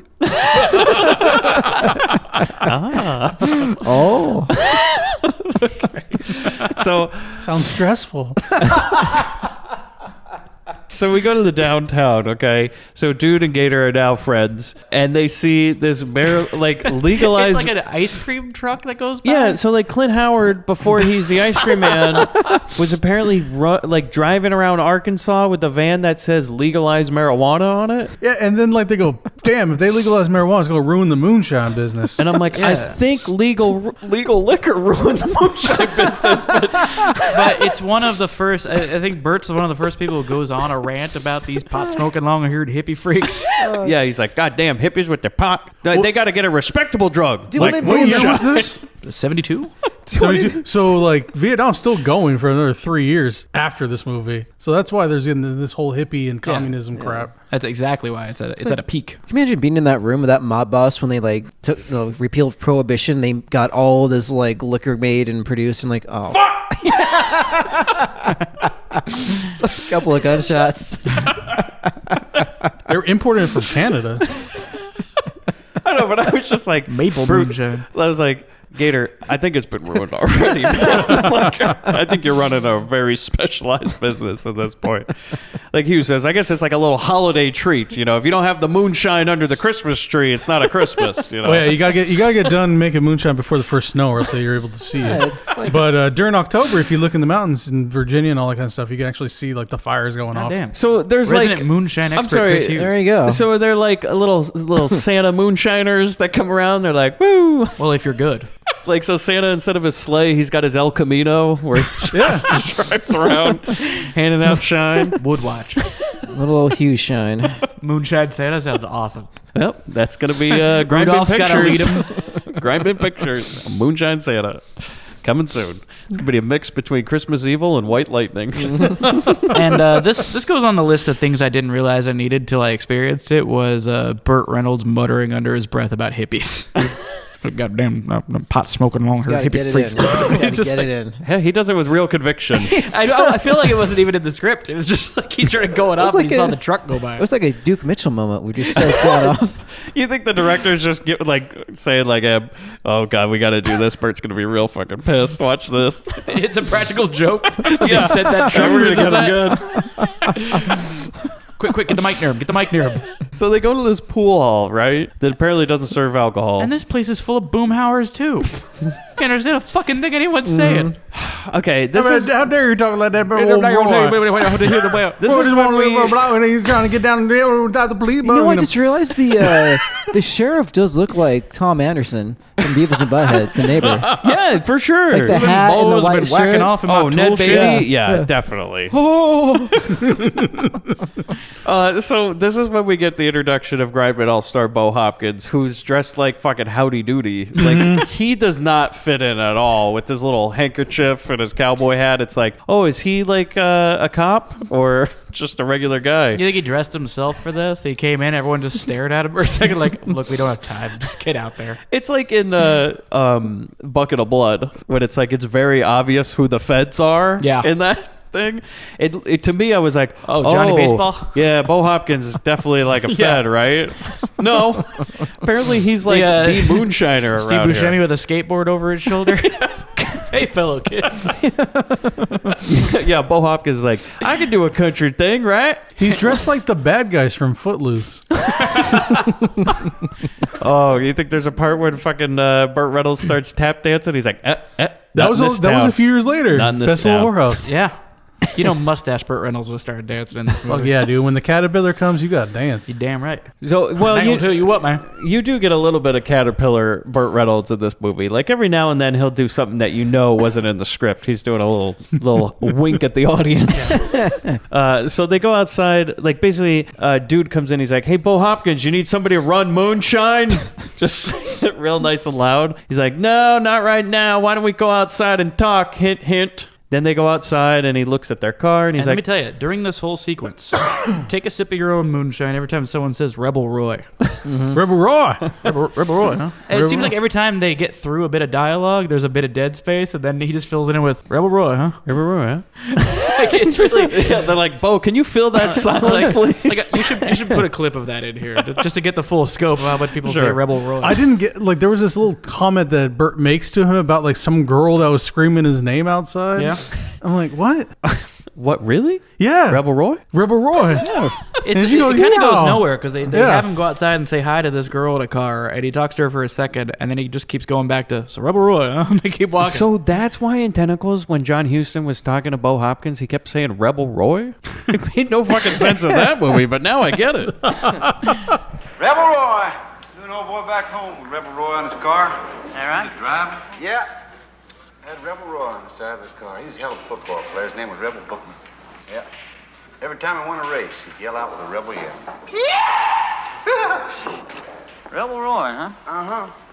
Peter's a hell of a driver. Yeah, I know. Rebel Roy, huh? Rebel Roy, yeah. He taught me everything I know. That's like Ned Beatty being talked to, being having people tell him to squeal like a pig. Now I'm starting to talk like Moonhouse. The dang old Ned Beatty, we can squeal like a pig, man. It's fun to talk like that. It's so much fun. I like visiting Tennessee. He's just got this big smile on his face. Like, just like, We're yeah, getting, I'm Hughes having is getting fun. to fly his rebel flag tonight, man. He is showing his true self. I've never seen him beam so big. So this is when my favorite character in the whole movie shows up, is JC. Ned Beatty, who plays JC, Sheriff Jesus Christ himself, is just amazing. Like, he's not chewing up the scenery. He's just fucking acting a goddamn storm. Like, Absolutely. oh my God. He's not even acting. This is no longer a movie once he comes on screen. This is it's just, so good. This is a shitty sheriff in some shitty county in fucking shitty state. I mean, I believe Shit and gets then real. We were talking before we even recorded that Ned Beatty is only, what is it, 36? 38. Yeah. 38? 38. He looks like he's like 80. Yeah. Oh, You God, look yeah. old. It's 38 hard years. Like, Yeah. he's been rode hard and put away wet. You know, he's still alive, by the way. Really? He's gonna outlive us all. He's in his like late 80s Death right won't now. fuck with him. I love this scene. This is see, again, like I was saying, this is a real movie with like subtext and great lines of dialogue and Great performances. dialogue in this part of the film. So Gator sees JC and he's like, "That's the sheriff, isn't it?" And dude's like, "Yeah." And he's like, "I'm gonna go talk to him." And dude's like, "Well, go ahead. Nobody's stopping you." Then he gets in the car and he's like, "No, I mean right now in the car." Peels out backwards and pulls up right up to Ned Beatty and just he's revving his engine and everything. Just staring at Oh, him. it's so good. And JC kind of gets in the window, and Ned Beatty is just, he's eating this up. He loves it. And he's like, got quite the engine there. This car about outrun everything. And they're just having this great, I might even play it. It's so good. Yeah. There's some great moments there. They start talking about the weather and making small talk. He's like, "It's hot, isn't it?" He's like, "Oh, yeah, it's hot. Just don't make it any hotter than it is now." And I love the part when Burt Reynolds says, like, "You know, I'm only scared of two things. It was women and the police." And he responds like with, "You spend a lot of time trying to hump both of them, don't you?" Yes. That was the best line. You should drop that in too. Oh, for sure. I like the I think I'm going to ad-lib. play the whole scene. Yeah, the ad lib right after it too. He goes, "Women in the police." Haha. and they then- all laugh. Yeah. just Yeah. those little tags that make it so flow so well. And Ned Beatty's Rebel Roy, face. Rebel Roy, huh? Yeah, should've Bo kept that to the Hopkins rest like, of the movie. "Can I get in this scene, guys? A good scene? Can I get in a good scene?" Bet this machine outrun about anything, wouldn't it? Yeah. Motorcycles and state police cars. Just about anything on the road. It's a hot car. It's tuned up fine, huh? Only two things in the world I'm scared of. I'm scared of two things? What's that? Women and the police. Women and the police. You spend all your time trying to hump them both, don't you? Yeah. So then they all laugh. They all say goodbye. And then we go to this parking lot. Gator's in his car, and like Bo Hopkins pulls up, and he's like, "Oh, just follow me." But then we cut to like, so JC and is this like his lawyer or something? It's either his lawyer or his accountant or both. Like It's got to be a like lawyer some sort of accountant. lawyer for the police department Oh, because he's definitely. like telling them all the rules, and he's like, Yeah. basically is what I write. Is this the point in the movie where they basically explain the exposition for all those good old boys that aren't listening, Right. and are more interested in the car chase and Burt Reynolds yucking it up? To surmise this is the lawyer, accountant, whatever is telling him, "Hey, if you think you can fuck, you don't know how the government can fuck. Just pay your taxes." And he goes, "No, I'm fine. We're good." And that's the whole scene. They just keep going back and forth about that. Yeah. Basically, you find out, the real problem is that he's running this moonshine business and he's not reporting any of the income, but also that it's an illegal moonshine business, and he's the police, and the state knows about it. They've told the feds about it. They all know. Every single person in the whole state of Arkansas, as well as the FBI, knows damn well what he's doing here. And they know they have an informant too. Yeah, and because the bad thing is that apparently he's taking the profits and then spreading it around the police department in terms of like, give him a little bonus, huh? Yeah. And so all the police are happy about it. They let the moonshine business run. It could have been too, like, you could have had something like if it was a dry county, like basically business interests being like, they're telling on him because they want to move in with the liquor sales or Right. something, But then the lawyer tells him the feds they're going to send somebody from Washington to start snooping around, but they might have already have. Cut to Gator, which is a great cut where it's like, see guys, just in case you're not paying attention, they already have. So Gator and Bo, now they're run and shine, and then, they're in different cars at this point. And this is the only time they're going to do this, is like he's running a blocker car, which is Right. basically literally you block the police car. Yeah. It's literally Smoking the Bandit. Being Yeah, a defensive definitely. lineman. But here's the thing is like they only run the blocker car once, and then the rest of the movie they're just in the same It's car. just Here's the other thing. freeballing They it. run the blocker car behind the moonshine car. Well, yeah, you want to run it behind the moonshine car because then when the cop chases the moonshine car, you can. No, you run it. Usually, you would run it first and pull the cop off as the moonshine goes behind. Draw the You draw it out. the chase. That's exactly what like they did for what's it called? But he blocks him in this one. Yeah, So he just slows down and pushes out his brakes while the real car gets away. and then he gets to take off and have his own chase. He blocks the cops, but then, he gets in his own car chase where he eventually leads them through some lumber yard, and then they run that's into just a... loose wood panels. Well, yeah, it was like planned, right? They were supposed to go to the lumberyard. Yeah, through he the says train. pull him off into the lumber yard, and apparently... That Home Depot parking lot. Yeah, he's just like, this is where they make the pallets for shipping. That's what I thought. All it it makes is sense. is That was like, my thought. Was that it was the pieces for wood pallets. they gotta come here. They gotta come from somewhere, I guess. Just You know? massive popsicle sticks. And so then a bunch of pallets fall on one of the cop cars when They they, do hit a it. great like martial arts movie quick zoom when that happens. Yeah. Like the thing falls and they zoom in real quick and he goes, "Ah, son of a bitch!"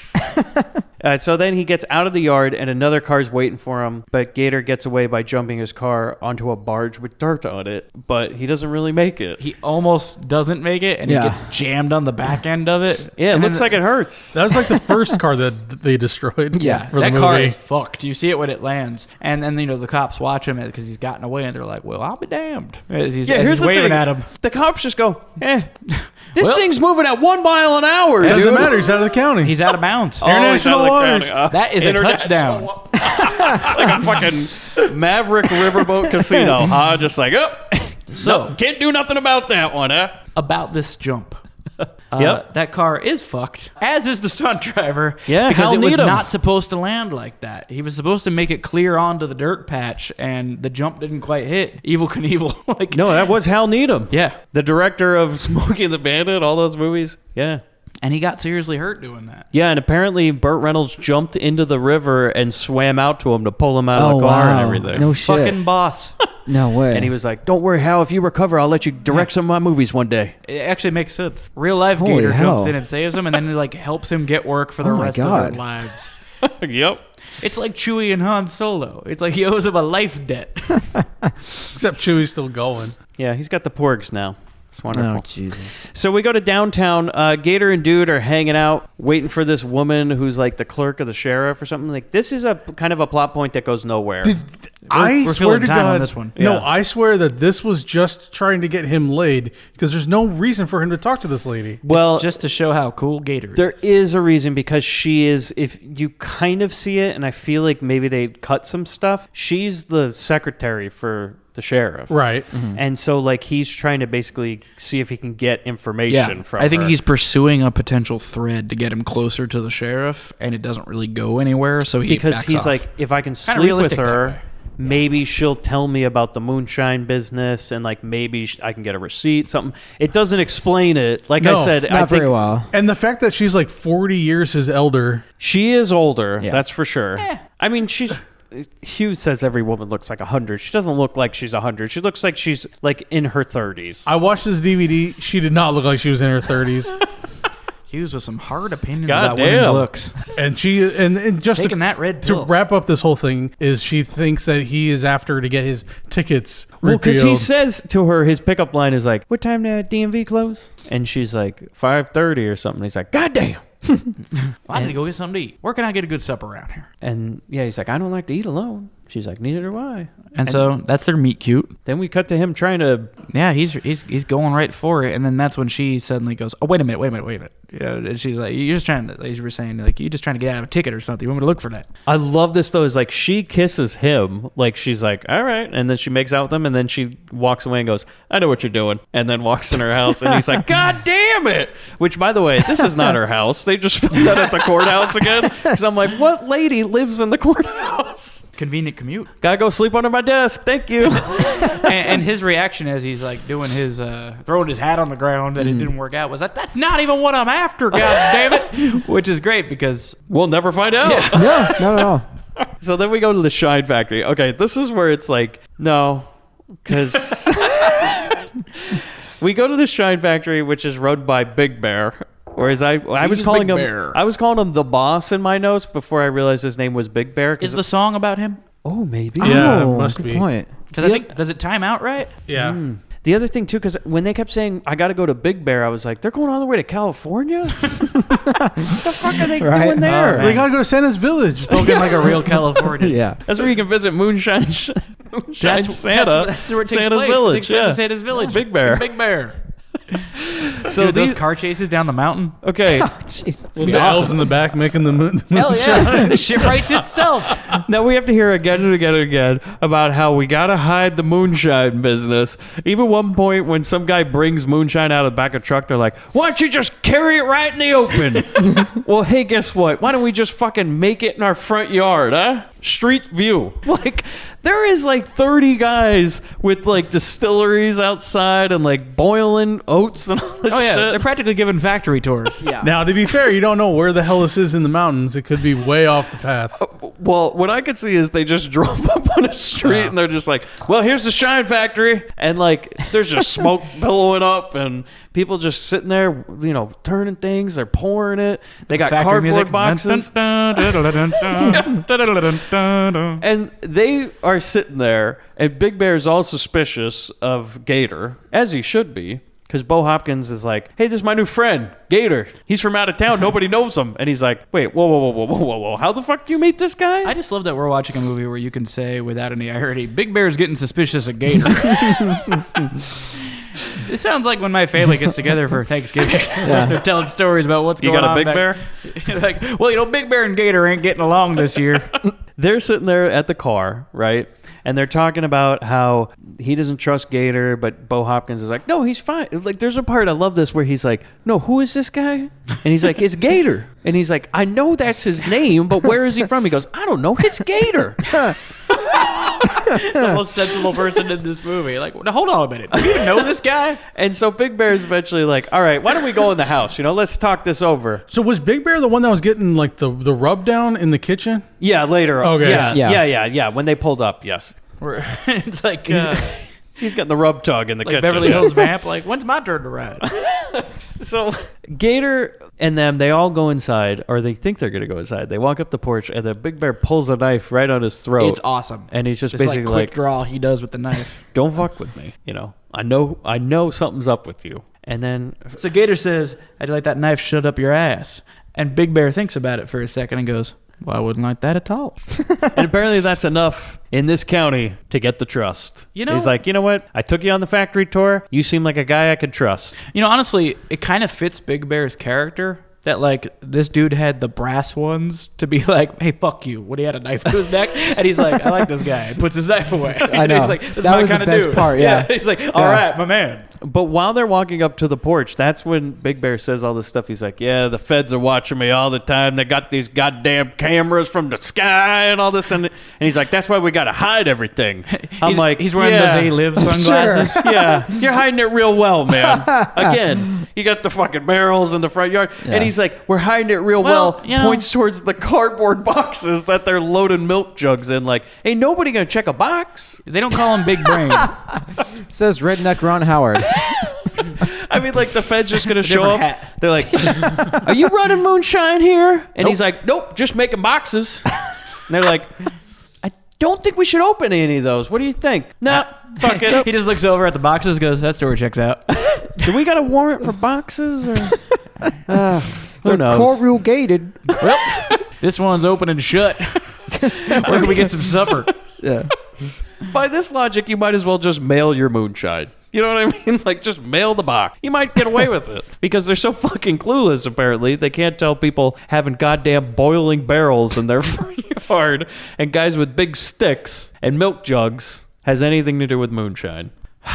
This is just when I was frustrated. I'm like, you really just need to get them on taxes? You can't, like, this is a whole operation here. Like, if tell Gator to bring a fucking camera. Like, take Some Gator, kind of just documentation. Take Yeah. one picture for Yeah. us, Gator. Just one picture of the moonshine. Just get Big Bear and Yeah, JC in the shot. It's not like he could pull out his phone and do it. In 1972, a camera Come on, weighed boys, like How 30 how funny pounds. it would have been, though, if he's just something like, you know what, boys, how about we take a picture, huh? Celebrate this season, you know? Everybody get in. Big JC, Bear, Big Bear. get in there. Take a knee, Big Bear. Yeah. You know what would be even better? JC, Big Bear, why don't you guys stir it for the picture, right? They're laying out like that Breakfast Club poster. Yes.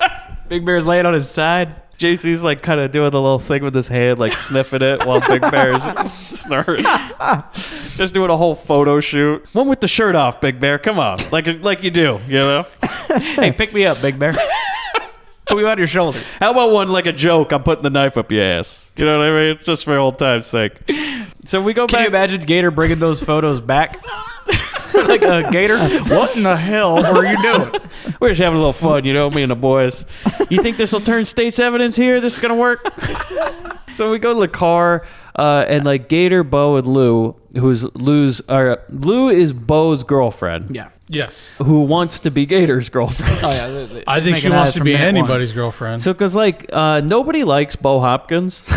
Like, literally nobody. In general. Yeah. They hated him in this movie. Like, every character is basically like, yeah, fuck this guy, right? We're just going to walk all over him, and he's going to be in some giant octopus movie. Nobody gives a shit. There's a good exchange in the car when they're all hanging out because it's kind of adds a layer to Gator's character because they went, hey, Gator, when Big Bear had that knife to you, how scared were you? And he kind of sits there super cool, smirking in the distance, goes, scared shitless. And then they all have a big laugh about it. And then this is where it gets serious because they pass by the bayou or the swamp area that those guys drowned. Mm-hmm. And this is a great moment because you build some dramatic tension here, is that Gator doesn't tell anybody that he knew those guys that got drowned or that he's related to anybody, because obviously if he did, be a little suspicious. But now we know, you know, you do a great job in your screenwriting when you set the stage of like, well, now we know he basically has a piece of information that he's not going to share, and we know at some point it's going to come out, and now the audience is left wondering when. So they make more deliveries, and this lady keeps hitting on Gator, so Lou's just like, hey, Gator. And she's like, at one point, she's like, for some reason, it's, I guess, sexy to just put your foot in a man's face, because she's got her dirty ass feet in his face, being like, Is that a Southern thing then? I don't know, because in whichever movie Burt Reynolds and Sally Field are in, she puts her feet on him. Oh, in Smoking the Bandit or something? Well, after I think they do it in Smoking the Bandit because she gets out of the wedding dress. But then the other one, which was either Smoking the Stroker Bandit Ace, 2. No, Stroker Ace or the other one, Hooper. Might have been Hooper. I will say that is how I met my wife. Stuck a foot right in my face. Yeah, so Bo's like doing deliveries, and she's like, Gator, how about we, what do you like? By the way, speaking of Bert and Sally, What do you did like? you hear the thing where Bert said that Sally Field was the love of his life? He's thinking back on his life because he's getting near the end of it, and he was just like, that's probably the love of my life. Yeah, fuck that one up. And then Mrs. Lincoln. Reporters went to Sally Field about it, and she was like, well, that was very nice of him to say. Like, oh, sorry, Bert. Wow. Yeah, it was really like, Ow. oh, that's how sweet. Ouch. Well then, so So she's asking him the stupidest things at first. She's like, what's your favorite color? And then eventually it just turns to, so Gator, we gonna fuck? Like by the end of the day, she's just like, I don't know if you're getting the hint or not, Gator, but Down to business. we should fool around. Mm-hmm. and he of course asked the most important question. I don't know, is your dude around? And she says something just like, yeah, he won't care. Or he won't see. Who cares? And then it's implied that it happened. I want to feel the gator scales. You really scaly down there? So then, or does it happen, or is it just later that it happens? I felt there was an implication that it happened at some point because we do a jump to a different time after that moment. Yeah. So it either happened right there in that car or they went and did it. So then we go to a restaurant, right? And so Gator's hanging out with Bo and Lou after a long day of shining. Not the Scatman Crothers shining, but running moonshine. What's up, Doc? Gator isn't here right now. Scatman just shows up for a minute, gets an axe on the back. Oh, I'm just picturing him like, he's got the shine. And they cut over to him. He's drinking out of a jug. Jesus, yes. Daddy's getting fucked. My mom and I used to call it shining. I'm just picturing Daddy and his mom in a car, just like trying to outrun the sheriff. And that snowcat. Okay, so they're hanging out in this restaurant, and Gator notices these college kids, and that's where we get those damn hippies talking about. I was gonna say, I love this part where talking to anybody that's going to school is like frowned upon. Yeah. In this These whole college kids. Yeah, These they've uppity hippie communist college kids. who knows what fucking college they're going to in this county. They've apparently driven over here because the Yelp reviews are good, and they're going to this restaurant. See, this is the start of the gentrification. Yeah, exactly. Yeah, the restaurant's called Toast. Are they ordering avocado toast? They only drink artisanal moonshine. It's the only place in the whole state that serves avocado toast and artisanal moonshine. By the way, one of these college girls is wearing a Captain America costume tee in 1972. And wow. I have hearts for eyes at this point. That's cool. I'm just like, oh, look at her. But the things mentioned are legal weed, draft dodging, women presidents, and something about what's in hot dogs, which a girl actually looks at Burt Reynolds. She goes, "Hey, mister, what's that thing in hot dogs?" And he's like, "I don't fucking know." Freedom? Yeah, exactly. Like, Hot dog. pot smoking hippie motherfucker. But then he's like, "Hey, you guys know anybody that goes to that one college?" And they're like, "Nope." Nope. Because All you dead. find out the only reason Gator's talking to these kids is because he sees they're college kids, and he's like, maybe they knew my brother. But they don't. Because he doesn't, at this point in the movie, he doesn't know how his brother died or what the circumstances were. Well, he knows the sheriff was involved because even his parents said that right away. Even the lady who came to the jail said, Gator, it was the sheriff. Yeah, and he knows he drowned, but he doesn't know why the sheriff targeted his brother. Yeah. So he's trying to figure it out, but they don't know anything because they go to a completely different college. So how many fucking colleges are in Arkansas right now? He hears when kids go to college, he thinks it's all the same place. That there's a place called college. Yeah, you guys go to college? Where the hell county that's in? I believe if they're in Arkansas, they're big fans of like whatever that is, the Razorbacks or whoever the team is That's the over team. there. Yeah. So Bo's girlfriend, like they would know the college because in places where there's no NFL or something like that, college football is like still massively popular. Yeah, there's college That's the ball, lifeblood, and that's yeah. the Razorbacks, and they face off against these other teams that they fly in from other places that aren't college. Yeah, and the Razorbacks suck. They do. Do we have any fans in the South? I don't know. Not anymore. Not anymore, man. Not Like, after this episode. No, our good friend Sean Thompson over at looserounds.com. So he's trying to get the information. They don't know anything about it. But then they leave. So like Bo and Lou and Gator are leaving. And that's when he still hides it from them. They're like, why are you talking to them college kids? And Lou's like, oh, trying to rob the cradle, huh, Gator? And he's like, yes. That's what I'm doing. Yep, sure. I like them young. Yep. Just trying to get my mogwai wet. Just talking to her about hot dogs. No, you don't ever get that wet. Turns into a gremlin. Imagine if Burt Reynolds was a gremlin. There's just a gremlin with a mustache Yeah. driving a car I was around. going to say, I'd like for Can't him get to him do a wet. voice. Can't get them wet. Yeah, don't feed him after midnight. Yeah, bright light.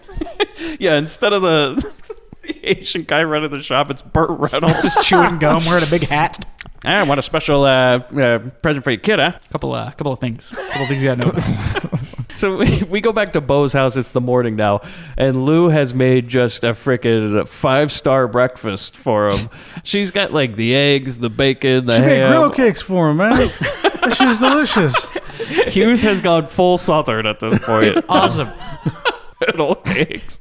So Hughes is wearing overalls right now. she makes all this food. She looks at Bo Hopkins in bed and she's like, yeah, and then goes out to the window and looks at Gator swimming in the swamp, by the way, which I'm like, that doesn't seem like a good idea at all. Hey, it's good enough for the gator. Unless your name is Gator. It is when it's fucking 100 degrees when you wake up and fucking 100% humidity. Hughes cannot stress hard enough how fucking hot it is. Gotta go for that morning swim, you know? I'd be surprised if that house had running water. I thought Hughes goes by in a fan boat. He's just like, yep, that's how it is. he stands behind the fan. Turn it on. Yeah, Puts on it looks like a Creed video. So, Puts on the goggles My and own just stands behind it and gets blown by it. I half expected Burt Reynolds to come out with like a catfish on his arm, you know, be like, got one. It's like those old Outback Steakhouse commercials. He just hand catches a fish. He's like, advertiser. She's cooking this 5-star breakfast. She's got the fucking griddle cake, so you know it's serious. And she walks out to Burt Reynolds, Gator, while he's noodling out there. And she's like, Gator, you want some breakfast? And I'm like, well, there's nothing better than a nice swim while eating. Hey, don't knock it, While Mike. getting fed by hand. That would not be. No, I like to like eat in privacy. I don't like it when people are around me when I eat. You don't like it like if you're in the pool No. and your You don't like to girlfriend comes out with like an egg on a fork and is like, Chris, take a bite. Feeds She, you like a would, carp, she wouldn't dude. like that. I'm telling you now, neither of us would appreciate that. Hey, you know what? She's feeding him like a fish. She's feeding him like a carp. Come out, dangle that worm. Come on, Gator. Open up. Try to get him to balance it on his nose.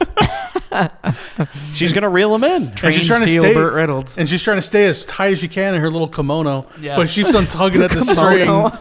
Keeps on tugging at it. Yeah. Karate gi, kimono, whatever you want to call it. Yeah, she is wearing her fancy bath, The fancy bathrobe. bedtimes. Yeah. Bedtime. By the way, which is filthy. Well, come on, this house. These are By the swamp way, people. Everything's filthy. Did I mention Bo Hopkins lives in a shack? He basically lives. He is like fucking Desiree's neighbor and getting gator bait. Yeah, It's true, like, yeah. Hey Desiree, you got any sugar? And so Burt Reynolds is sitting there swimming like a gator. Maybe that's why they call him Gator, because he's always out swimming in the swamp. And so she's feeding him eggs, like a carp. And then somehow he I don't know, something about he convinces her to get in the water with him. Yeah, she's like, well, He if you, swims around the dock for some reason, like the bird's like a Like he's shark. sneaking up on her. Because he Yeah. doesn't want to get fed. He's like, I don't want to eat while I'm swimming. He's tired of having cramps, honey, cramps. He's tired of doing these SeaWorld tricks to get his food. He's like fucking Shampoo. Shamu. He's got to jump up and grab it and flip back down into the water. Go through the ring, Gator. Yeah. Birdfish. She just throws the bacon in the water. Go get it. Go get it. and he's also talking like, Rebel Roy's going to come catch you. Rebel Roy. Rebel Roy. Man. Rebel Roy, huh? When in doubt, Rebel Roy. Yep. Look off wistfully and think about Rebel Roy. Did you There not need see to my be- license plate? This is Reb Roy. Reb Roy. Reb There Roy. needs to Reb be- Roy. Yeah. Oh my God! Again. Yes. He's got the Oh shine. no! That's all he was It saying says the whole Reb Roy on time. He wasn't saying red rum. He was saying Reb Roy. You just see in that fucking gold room. Right next to Jack Nicholson at the bar is Rebel Roy. Waiting a long time. Waiting a long time. But see now, you've always been here. I should know. And yet someone still gets Scatman at the end of it. You didn't didn't see picture it like the- the axe takes part of the door out and then Yeah. Burt Reynolds smiles through the hole. I just I want someone to edit that. Gator's here. Yeah. You didn't see that Yeah, picture Gator. at the end where Burt Reynolds and Bo Hopkins were in the It's the Moonshine party? photo, but it's in black and white. They're panning out. That's right, next to the Jack Nicholson one. Yeah, him, Ned Beatty, they're all standing behind him. They're just like, hey. So they're in the water together, and they're doing some aquatics together. Yeah, and that's when she says, I think I know why they call you Gator. And I presume that's because he grabbed her and took her under the water and spun a few times, thrashed her around, gave her the death roll. This one I call the death roll. It's a good move. Oh, so then we go Yeah, to I the, gotta tell you guys, that's how I met my wife. so then we go to the courthouse. The lawyer. So Bobby, this guy that always talks to JC, is he like a lawyer? Because we were surmising he's like the It's tough to lawyer tell. of the sheriff's Or department. an accountant. I'm also uncertain. I was thinking along those lines. He's like the gazoo of this movie. How's the shining going, dum dum? He's like Ned Beatty's gazoo because nobody else can see this lawyer. As you It's just- established, everyone has a kazoo. oh, if we only all had a lawyer gazoo, that would just Just the great kazoo in a tie. don't do that, Chris. That's illegal. You know, You might want to slow down here. you don't have to talk to this guy, dum dum. And so he's basically like, "Hey, dum dum, you shouldn't sell that moonshine anymore, huh? Don't Real incriminate fucking yourself." stupid." And JC, okay, love this part, right? He's like, JC, they just want to take you down. They want to take you down. The lawyer Gazoo is telling JC, Jesus Christ, about how he has proof that dude was let go from state prison on parole. Jesus Christ has proof that dude was let out of prison. Yeah. And they're helping the feds take Jesus Christ down. Okay. And JC's all upset because basically he's like, why would anybody turn against their own people? I'll tell you what it is. Communism. He's goddamn They commie. gotta squeeze it in here anyway. And and oh homosexuals, man, right? Yeah. he goes yeah. on this fucking rant where he's like, I'll tell you what's the problem. These goddamn communist Russians, communists coming into this country, they're breaking into our town. And there's homosexuals and college kids And blacks voting. Yeah. yeah, and he's like, and black people are going to vote. And I'm like, oh he says boy. that they're gonna, next thing you know, they're going to have coloreds voting. Oh boy. He's making a not what's the word? Let's start that over. We got to get back to a time when when a white man could go get griddle cakes. Do you know what I'm talking about? Time has passed us by, goddammit. This guy They're talking about hot dogs now. He has served us up a conservative turducken. Yeah. It's all inside each other. Yeah, this is Thanksgiving dinner. Like, he is just going for it. Then he just walks into his office, starts going on a big communist conspiracy thing. He's like, he's doing his best Alex Jones at this point. He's like, we're going to bring it all down. Yep. They're making the frogs gay. Deep state, deep state. Strom Thurmond. When men were great, filibuster for days. Not even break a sweat. You know, the other day I was in the restaurant. Somebody asked me, some fucking college kid asked me, what the fuck's in a hot dog? What are they talking about? Know what that man is, Mike? Know what he is? A cuck. Cuck you missed. What's a hot dog? You might as well swim to China and ask old Mouse Tongue. Why don't you ask him what's in a hot dog? I would just love it if, like, Ned Beatty ran into those college kids in a scene. He's like, the fuck do you say to me? So then we go to Dude's house, right? And the feds have showed up and they're like, hey, yeah, we want to see Dude. Or no, yeah, the feds show up and they talk to Gator, right? And they are like, hey, Gator, you got anything for us? He's like, fuck no, I don't have anything for you. And I told you I'd call you if you did. Why the hell are you showing up here? You're blowing my fucking cover. And they're like, yeah, probably a bad idea, huh? See ya. And then they just leave. It was such a weird scene. It was just. It seemed either out of time order or. What it should have been, I think, is like maybe it would have been better is if they caught him while he was out somewhere. Do you know what I mean? Mm-hmm. And they stopped him and they were like, we need an update. Yeah, they stop him and then arrest him and bring him in. Yeah. Kind of like what they did in Too Fast and Too Furious. Which is just basically a remake of White Lightning. Yeah, is what you're saying. It is. Oh, yeah, it totally is. Like, scene. Oh my God. Yeah, Scene you're right. for scene. Because Paul Walker didn't pay his taxes or something. So we got him. So we're back in the car with Bo and Gator and Lou.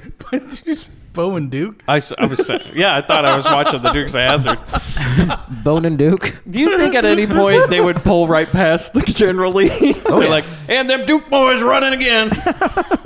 Where's Rebel Roy? Good thing we don't live in that fucking Boss Hog County, right? Rebel Roy. Huh. Rebel Roy. Hey, man. Rebel Roy? Red Roy? It's the key to everything, guys. Red Roy. It's the key to everything. It all comes back to Red Roy. Red Robin. Red Robin. Red Roy. Jesus. Blah.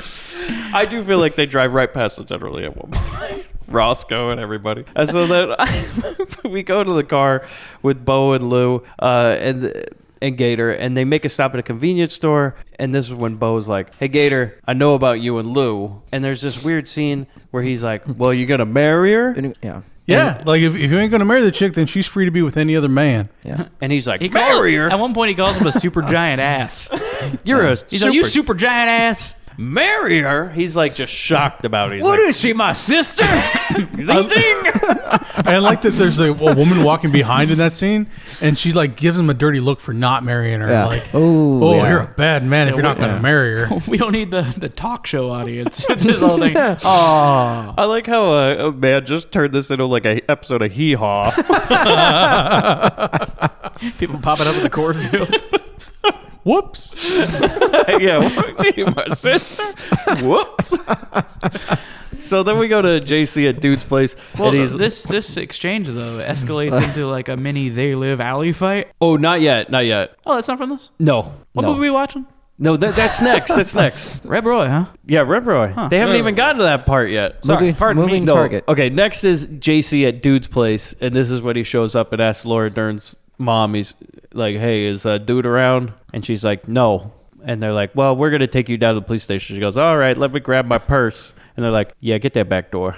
Yeah, JC's like, get behind that. Like them French fried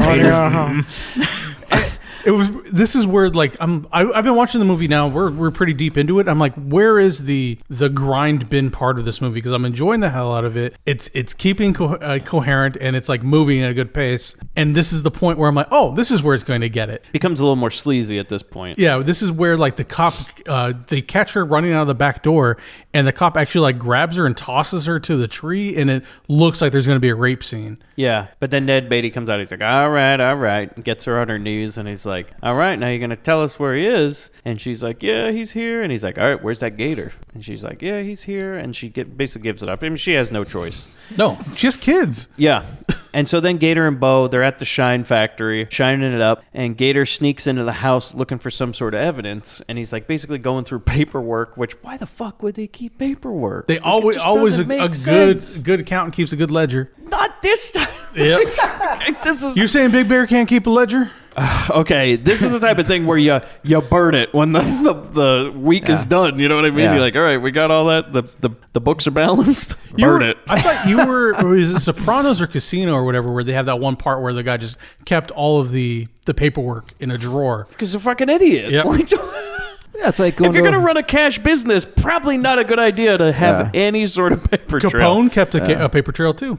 Again, not a good idea. You know, you might just have to take people's word for it. That's just part of the business. You know what I mean? Like, you just gotta use the old ticker.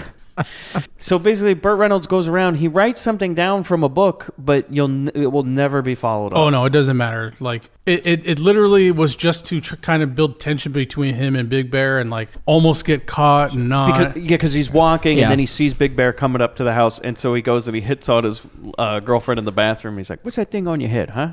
And then Big Bear walks in. He's like, "The fuck are you doing in my house?" And he's like, "Oh, I'm just talking to your girlfriend here. You know, you didn't marry her." So Same lady walks by.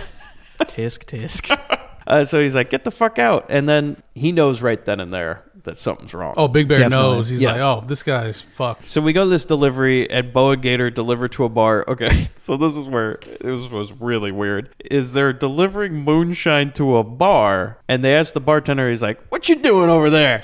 And he goes, "Hell, I'm making bourbon." Which is apparently just pouring moonshine into a bottle and topping it off with some Coca-Cola. Yep. Hey, can you give me some of that Coca-Cola bourbon, please? You know, I take a Moon and Coke. That sounds pretty good. Yeah. Yeah, but that's like, no, this is bourbon. Your bourbon tastes a little funny. Yeah. City boy, I see. So the bartender knows Gator's name because he says his like last name or something. McCluskey, dude. McCluskey. Yeah. And he's like, "I knew your dad." It doesn't go anywhere. Nope. It almost blows his cover. Yeah, but it doesn't. Rebel Roy. So Gator throws his notebook. What? Reb Roy, huh? Reb Roy?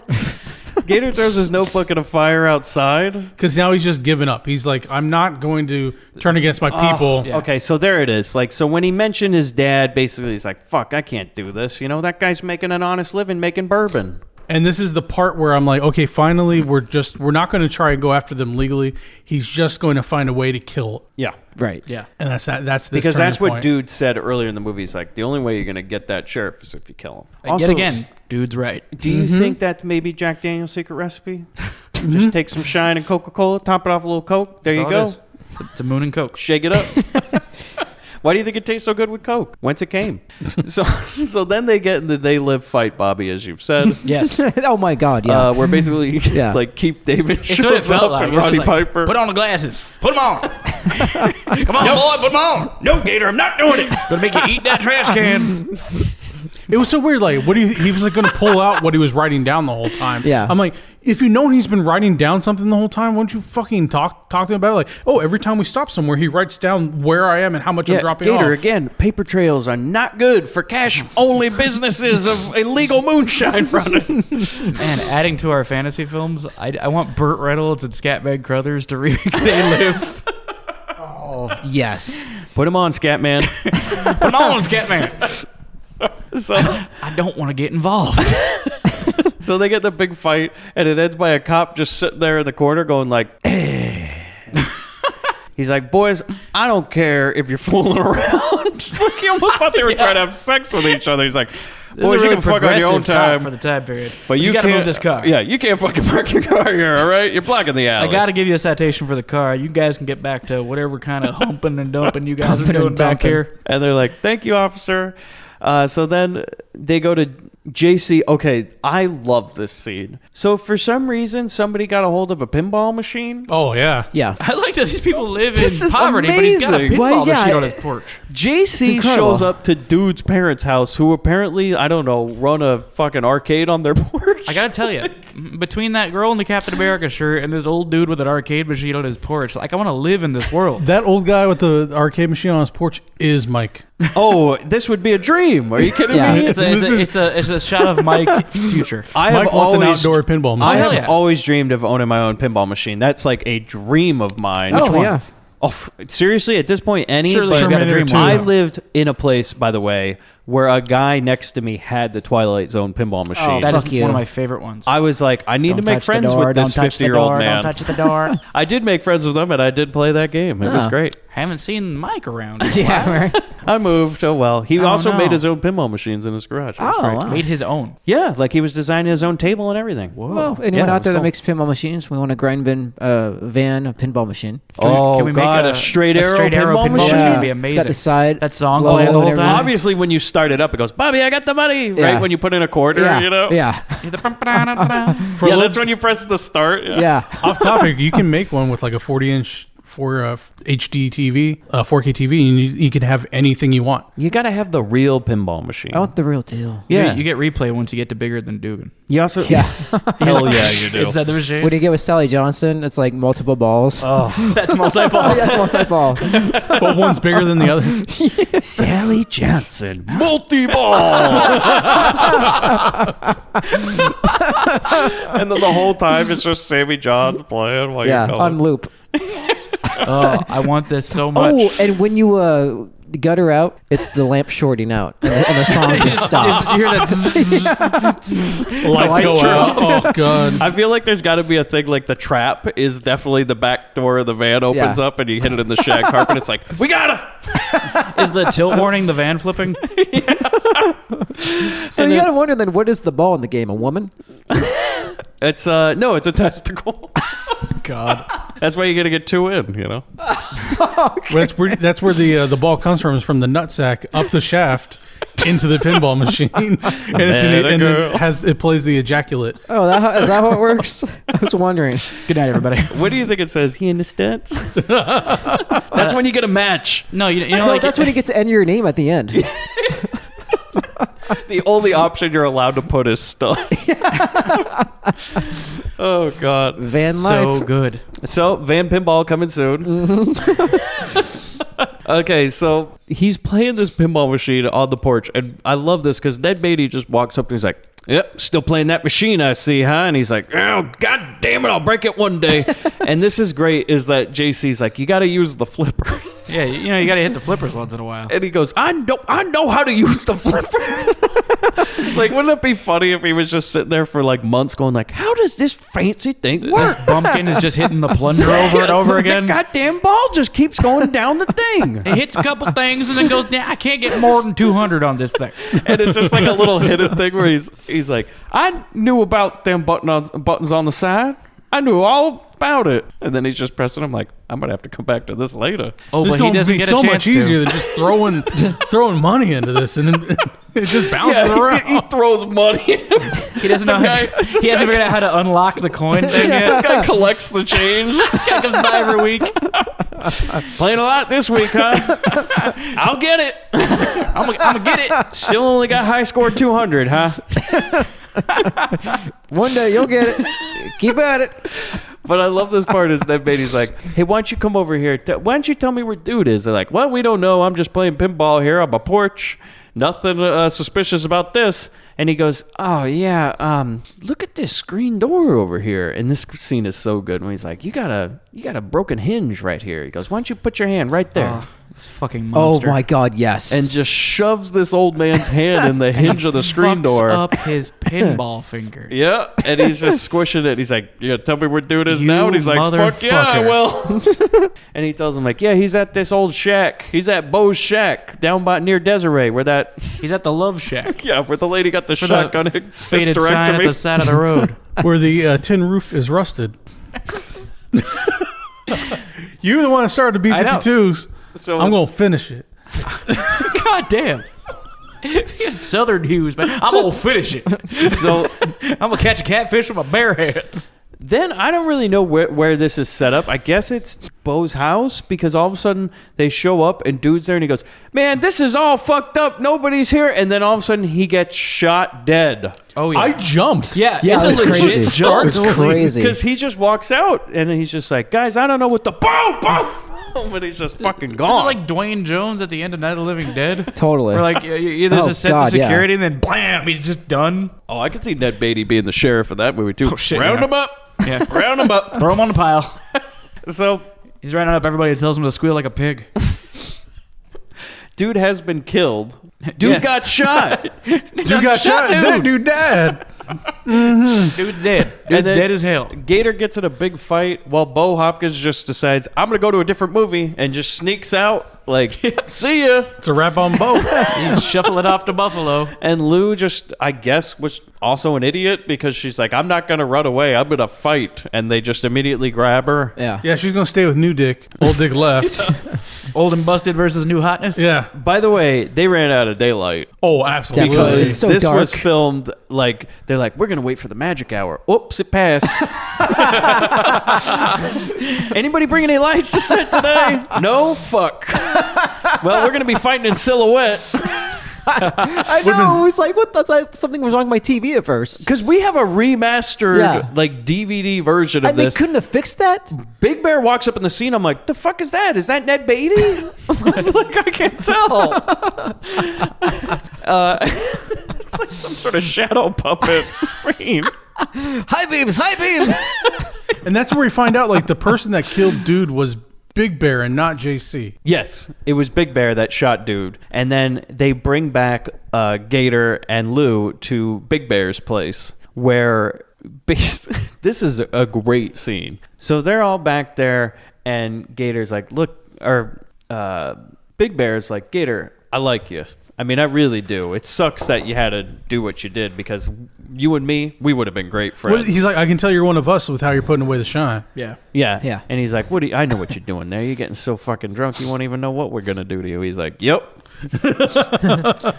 But It's another, I like this guy. Gator, a little smarter in that because The old Bugs Bunny. he sees, and this is where it definitely becomes a little grindhousey. Yeah. Where some of gets the cops are uncomfortable. trying to rape Lou.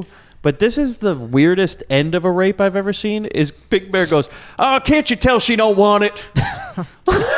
It's no fun if she don't want it." Big Bear's an interesting character, man. Like He's not a bad guy. No, He- he's got a morality to it. He all. tells a cop, "Come on, man, she doesn't want that. You gotta woo her."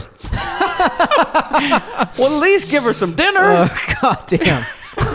Gotta woo her. He's like, "Oh, you're right, you're right, Big Bear." This And he is like brings that her to- movie Hitch. Oh, yeah. This is where he shows her name in the book. So I'm sorry. In the movie Hitch, Kevin James tries to rape a lady, and Will Smith's like, "No, you gotta woo her first, Kevin. Come on." I haven't seen it. We're gonna have to defer to Hughes. I think there's a part where Will Smith and Kevin James are practicing kissing.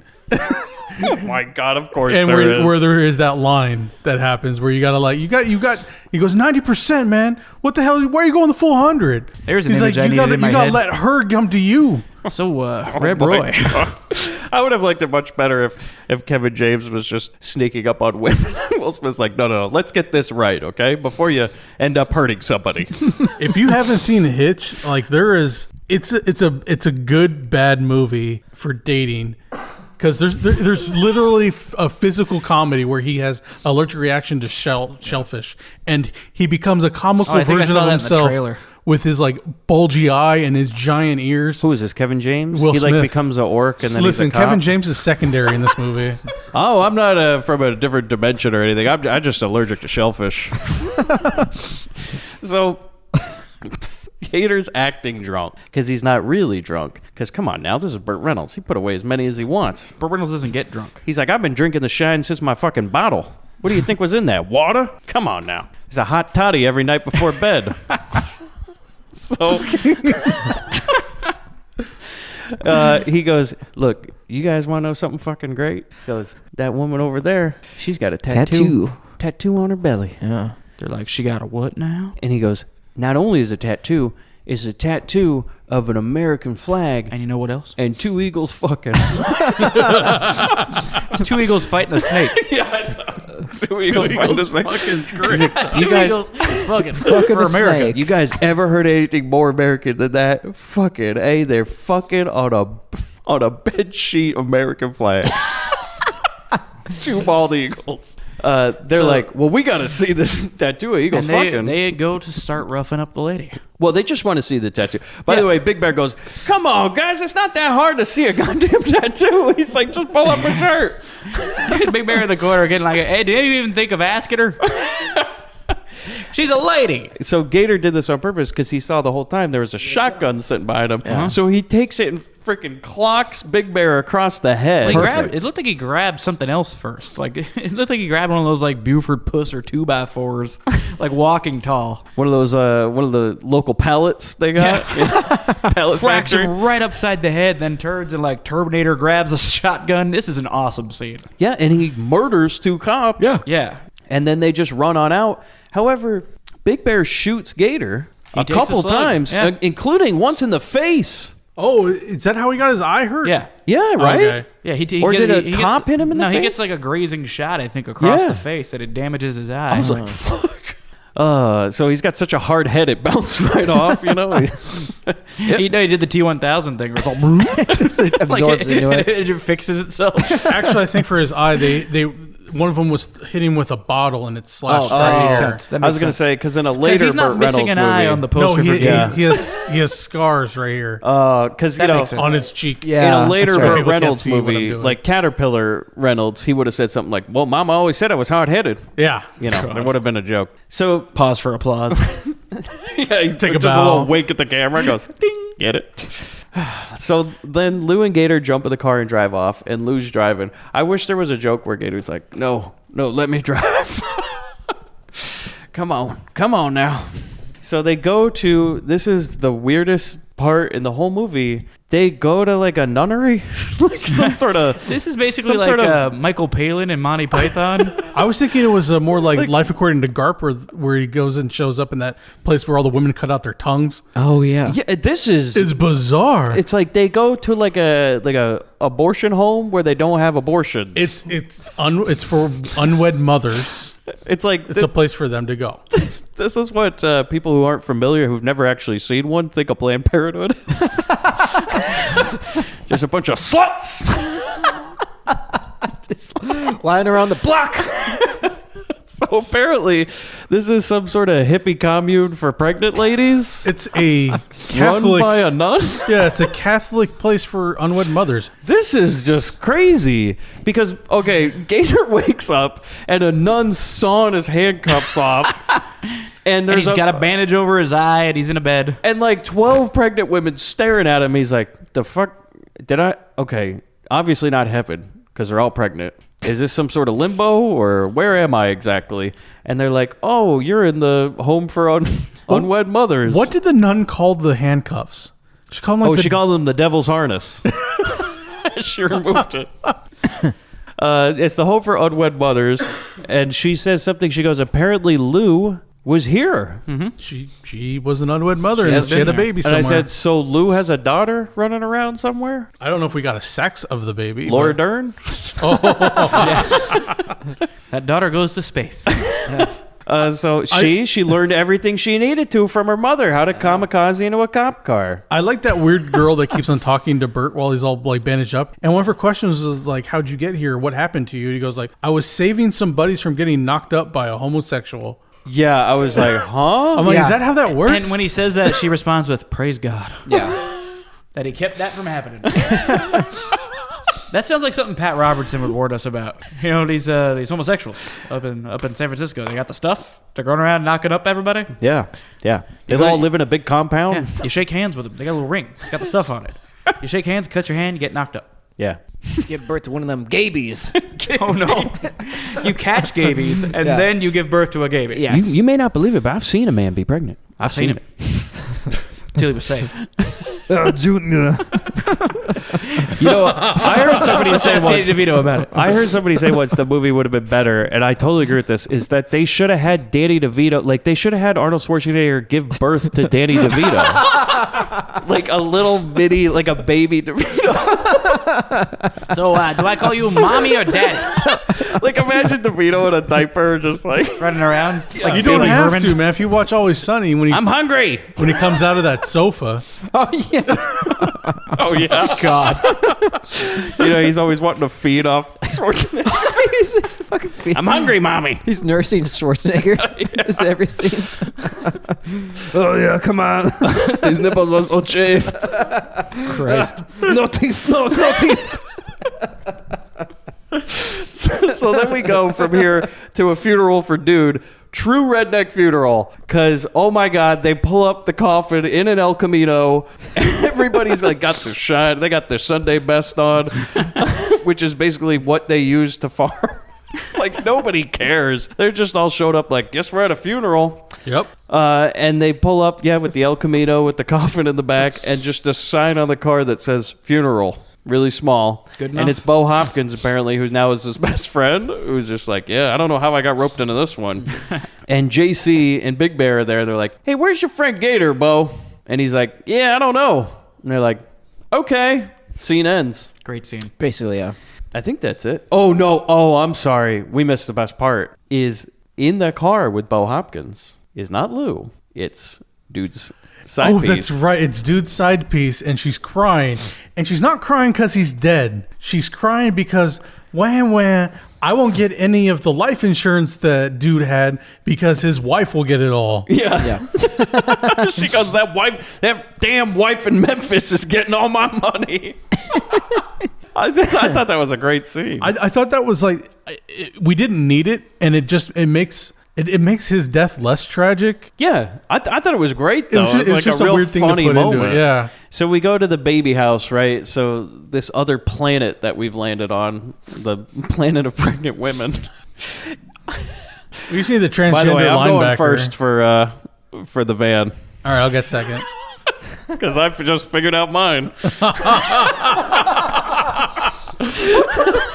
I'm not even gonna bother after yours. Yeah. Nothing's gonna come close. We're just gonna have two of them tonight. Yeah, I think so. Man and I are sitting this one Yeah. out. So- Man down.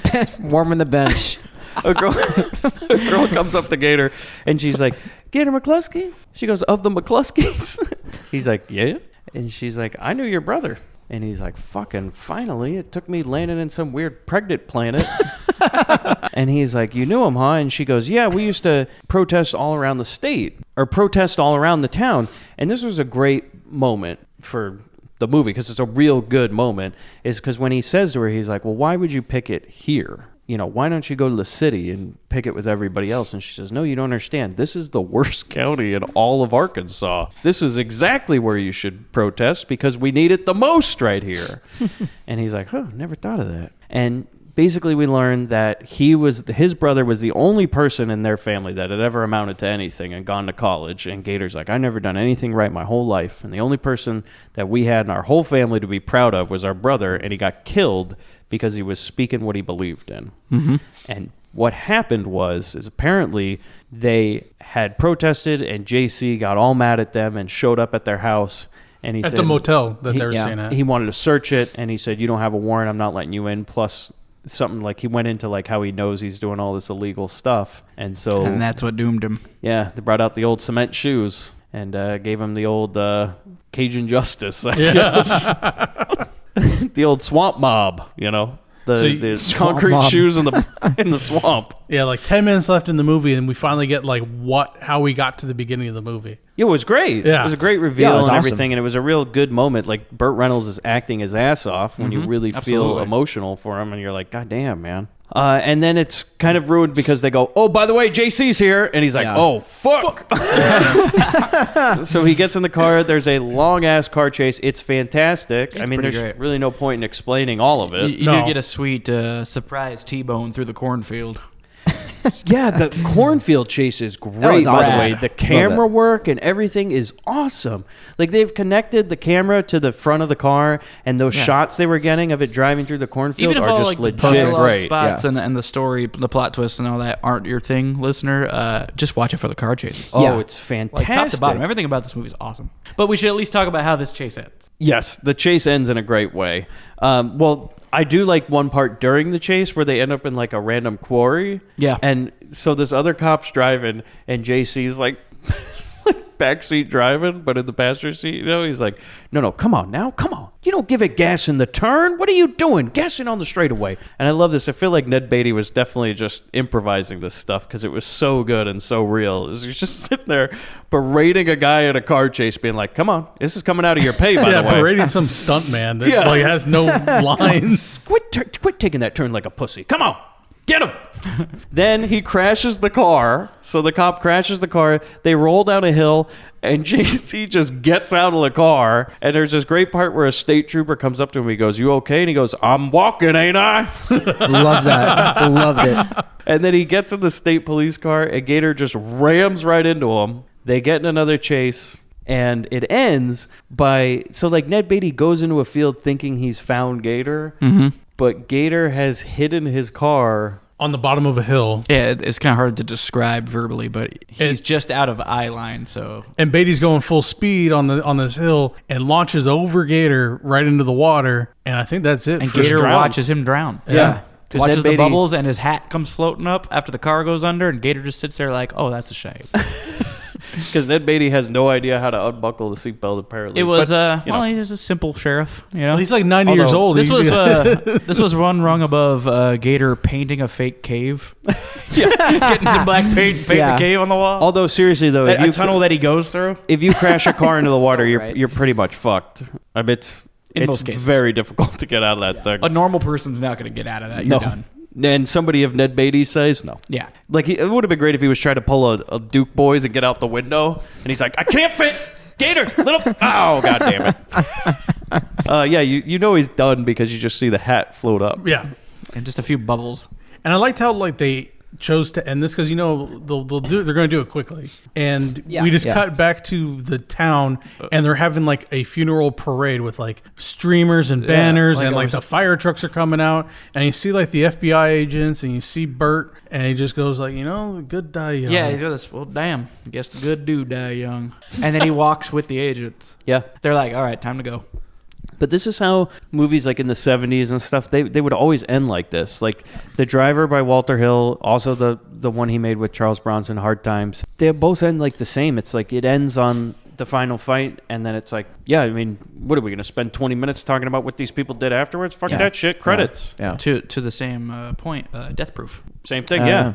There's no epilogue. Yeah, Charles Bronson just goes, we fucking, you got a K in? No, not Death Wish, Death Proof. Oh. Because we're talking about car chase movies. Hey, can you tell me where the can is?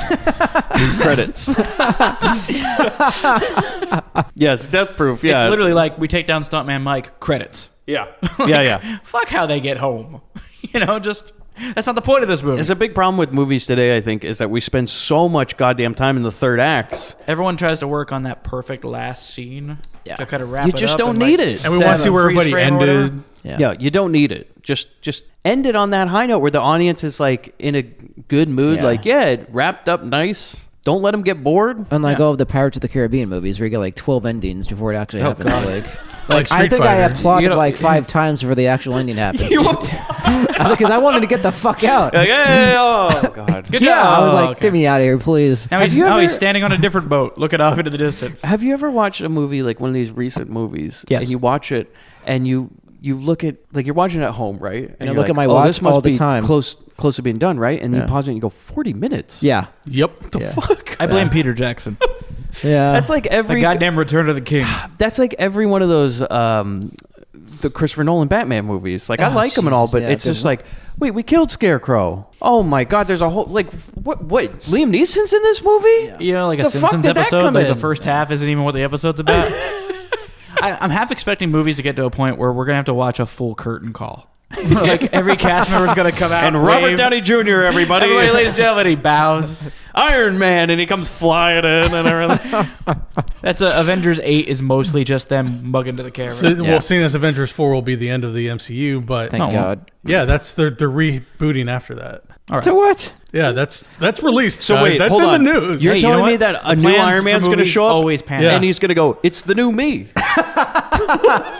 That's the whole plan, is to reboot after the fourth Avengers. Yeah, fuck it. I haven't seen any of them anyway, so. Yeah, Mike's the last person who's going to care about that. Yeah. I'll I be saw there Doctor for each Strange. one of those. I saw Doctor Strange. Doctor Strange was good. I saw it in the theater because people were like, this is a great movie to see in the theater. It's got good visuals. And I was like, yeah, it was. It was good. I'm caught in such a weird riptide about movies like that because, like, I walked out of Justice League feeling like I witnessed a snuff film, but then, like, I hear Shazam's coming and I've already wide-eyed with my wallet open. Like, oh, please, You're like, please I already bring me got a Movie Shazam Pass, movie. but how do I pre-order? Yeah. Come on. Chris and I, the last movie I saw before Doctor Strange that was a Marvel movie was Iron Man 3. And I loved it because I like Shane Black. Iron Man Yeah, 3 it was was great. We were It the was only great. people I think that liked it at the time. Well, The it's people like- at this table are the only people who really Yeah, love Well, I the it. mean- people that watched The Shield also liked it because they understood what the hell was going on. Yeah. Well, Shane Black, everything he makes is like Lethal Weapon. Like, it's basically all the same. It's like he's perfected the buddy cop formula, so Oh, he yeah. just does it Well, again you know, and again. But it's great. AC/DC has one song. Yeah. And it's a great song. There's no reason to fix it. So they just retitle it and put out the same goddamn song over and over Yeah, again. I mean, I Not saw, anymore. what was it, The Well, Good Guys? Was that the name Yeah. of it? Good Yeah. Guys? The Nice Guys. Fantastic. Nice Guys. Fantastic movie. Love it. It's Great movie. just Lethal Weapon, but Yeah. with like different people. Kiss Kiss Bang Bang. Just Yeah. Lethal Weapon. Fantastic movie, by the way. Love it. So, yeah, go just- watch a Shane Black yeah. movie. I'm looking forward to his Predator Yeah. movie. I just loved how. Oh, my God. It's going to be just Lethal Weapon. I mean, He's going to bring back Danny Glover. It's just going to be, Yeah. it's just By gonna be the the way- Predator and Danny Glover. you want to know why the original Predator was so good? He's in that movie. And yeah? apparently, He's just there as an actor. he had punched up the script, though. Oh, yeah, that's apparently. right. He did some Yeah, doctoring? apparently he had punched up the script is the word. That's why Predator It's was kind so of cool how fucking full good. circle that is, though. That like he's That in is the weird. original and now I he's was making the one. newest Oh, one. that's so Yeah. rad. He's bringing it back. Oh, that's cool. He should play that character again. Well, he's dead. It's not necessarily a sequel. Well, that's true. Yeah. So recommendations for White Lightning. Oh yeah, easy Yeah, recommendation. 100%. Hard recommend around Yeah, the table. definitely. Yeah. This might be one of the not my favorite Grindbin movie, but one of like my legit favorite 70s movies. Like Oh, this it's was solid. great. You know, it's funny. We talked before the episode. They're like, "Is this even a bin-worthy film?" I'm like, "Well, shit, yeah. It's just that we loved it. It's just that it's great." yeah. I mean, this goes beyond this podcast. I just genuinely enjoy this Yeah. movie. But I genuinely enjoy Burt Reynolds outside of this podcast. Yeah, me Yeah. too. Like I don't give Even a his bad shit. movies. Yeah. There's no bad Burt Reynolds. What bad movie? I mean, they're still all good to me. But, I mean, I can get away with the, I love it when Bert winks at the camera. Was he in Mr. Baseball or was that Tom Selleck? That's Selleck. That's Selleck. I see. I can't get the two. Was he in Mr. Baseball. 3 Men and a Baby? Selleck. You know damn well that was Selleck and the Goot. A real Gooten turd. Oh, I loved it. I love the second one. Three Was he Men in and a all Little those? Lady. Was he in all those Mike Stone movies? Is that character's name? He did like a series of directed DVD like detective movies. Oh, maybe. I think the character's name is Mike Stone. I or think you're something. right. Yeah. Also, the stunt coordinator for Raw Force, I think his name is Mike Stone. I was like, he made more? Was that Burt Reynolds or Tom Selleck? I think it was Burt Reynolds. No, I don't know. What about Tom Selleck? Is that Burt Reynolds? I don't know. Same person. Rebel Roy? Oh, right. So, guys, you hear that sound? Rub and tug. Ted Danson? Ted Danson's forehead has just arrived. So, by the way, best Ted Danson movie, Getting Even with Dad. Yeah. Found that on Laserdisc, by the way. Oh, wow. Were you looking through records and Classic. found a It was- Laserdisc? no, it was Long-haired Macaulay. Yeah. Long-haired Danson, long-haired Macaulay. It's like 1 year where the long hair was cool. Yeah. Like, what is that, 93, 94? Like, it was like Ted Danson wanted to one-up Macaulay, and he's like, yeah, you got long hair? Fuck No, you, they kid. were- I'll put a ponytail up. They were really into Faith No More at the time. That was the big thing. I like that they had a rivalry with Chevy Chase and Jonathan Taylor Thomas. Oh, yeah. Oh, yeah. That's right. What was that, Man of the House? Man, I think it was Was that Man in the the- House. And then they made another movie called Man of the House with Tommy Lee Jones, which has nothing to do with that. Really? Was that the one Yeah. with the Indian guides? Yes. Okay. And they did their old rain dance. They did. We can bet that movie does not, like, it's a little offensive now. Anyways, so you've heard that sound. Yeah. How do you think Bobby and DeVito would fit in the world of White Lightning? White Knighting. White Lightning. I don't think they would fit. No, in the I world think of they White would. Knight. I absolutely I think they would. I think they would. Well, I certainly feel like it would take place at that pregnant lady house, where they're like, "Well, we all sit down and talk about how we got pregnant. Mm-hmm. Let's talk about the stories." And they're like, "It seems like everybody around here has the same story. We heard that sound. The next thing we knew, somebody said, 'Are you into studs?' The smell of marijuana wafting through the air, and the next thing I knew, I woke up in a shag rug, and I was pregnant." And they've been looking for that car. The real white whale over at JC's Sheriff Department is that yellow van everybody's been saying they've been seeing around town, knocking up all the women, putting them in that nunnery camp. Hughes, what do you think? I got a different take on this. So Bo lives and Big Bear lives, right? And they still got all this shine, even if the sheriff is gone, or and so they need somebody to run blocker for them. But they also have a new entrepreneurial staff of 2 guys in a van. Bo introduces them. They show up with an empty waterbed, Oh, Bobby is mad because you took his idea. and they start running. All the a great shine idea. in these giant waterbeds. All these vans start converging on the south, and they don't understand why. God damn it. You know, hiding in plain sight. Yeah. Nobody'd know. That's Perfect brilliant. crime. Brilliant idea. And just to piggyback on that, Perfect crime. Literally the perfect crime. I can just see the van pulled over on the side of the road as the cops are slitting open the waterbed, and a handcuffed Bobby is just crying into DeVito's breast. Not because of the shine, but because they damaged the waterbed. No. STUD. That's the name. Put it down in the pad. That's what the license plate it was changed to. It's called the STUDRUN, the stud run. But then they left out the U, and they're like, no, not STD. That's STD run. Yep. no. Yep. No, it's all supposed right. to say stud. He's waiting in the line at the DMV. He's holding his license plate. Be supposed to say stud.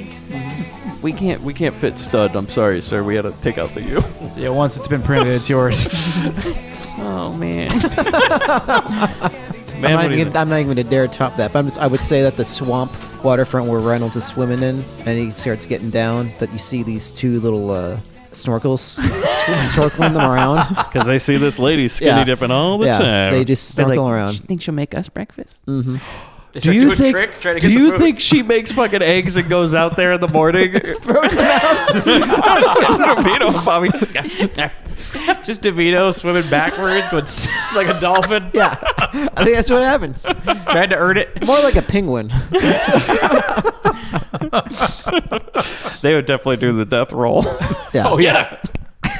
Well, thanks again for joining us on another episode of The Grindbin. This was a Patreon pick, and you can join our Patreon for as little as $2 a month. And if you join those higher tiers, you can pick a movie that we'll cover on this show as well. We got a lot more in the canon here to do, as well as some, there is one of our Grindbin All-Stars has requested 2 movies from the same series, and we're just going to make a whole thing out of it. Yeah. Interesting. Yeah, which is Okay. going to be a lot of fun. I'm looking forward to hearing about this. We got another Patreon pick coming up next week, and then we might do a few of our own, but we're just gonna definitely get We're to gonna work those our way through 'em, Patreon 'cause picks. This is about you guys. But by the way, they're so good that we might You as well. guys are have kind of picked better them. than us at this. Yeah, I mean, Hughes has actually enjoyed himself for 3 weeks straight now. Yeah, you have it's been enjoyed amazing. yourself. It's the 68 comeback special for Chris Hughes. He's got a smile He's got on the his leather face. suit on and everything. Yeah. It's finally, as long as we're out of the 80s and 90s, I think I'm happier. So you're a big 70s fan. I like 50s, 60s, and 70s. Well, looking at the stuff that the patrons have picked and a couple of the ones that we have coming up, we're going to be sticking out in the 70s a bit more. I'm an old soul. We're going back to the drive-in. Yeah. But after this is going to go over, OD on the toilet. After this is all done. Yep. A couple of peanut butter and banana sandwiches, Yep. and then Done. I gotta say, by the way, we have a legendary Grindhouse director who has not appeared on this show that will be appearing very, very soon for a Patreon pick. this is exciting. You guys are gonna.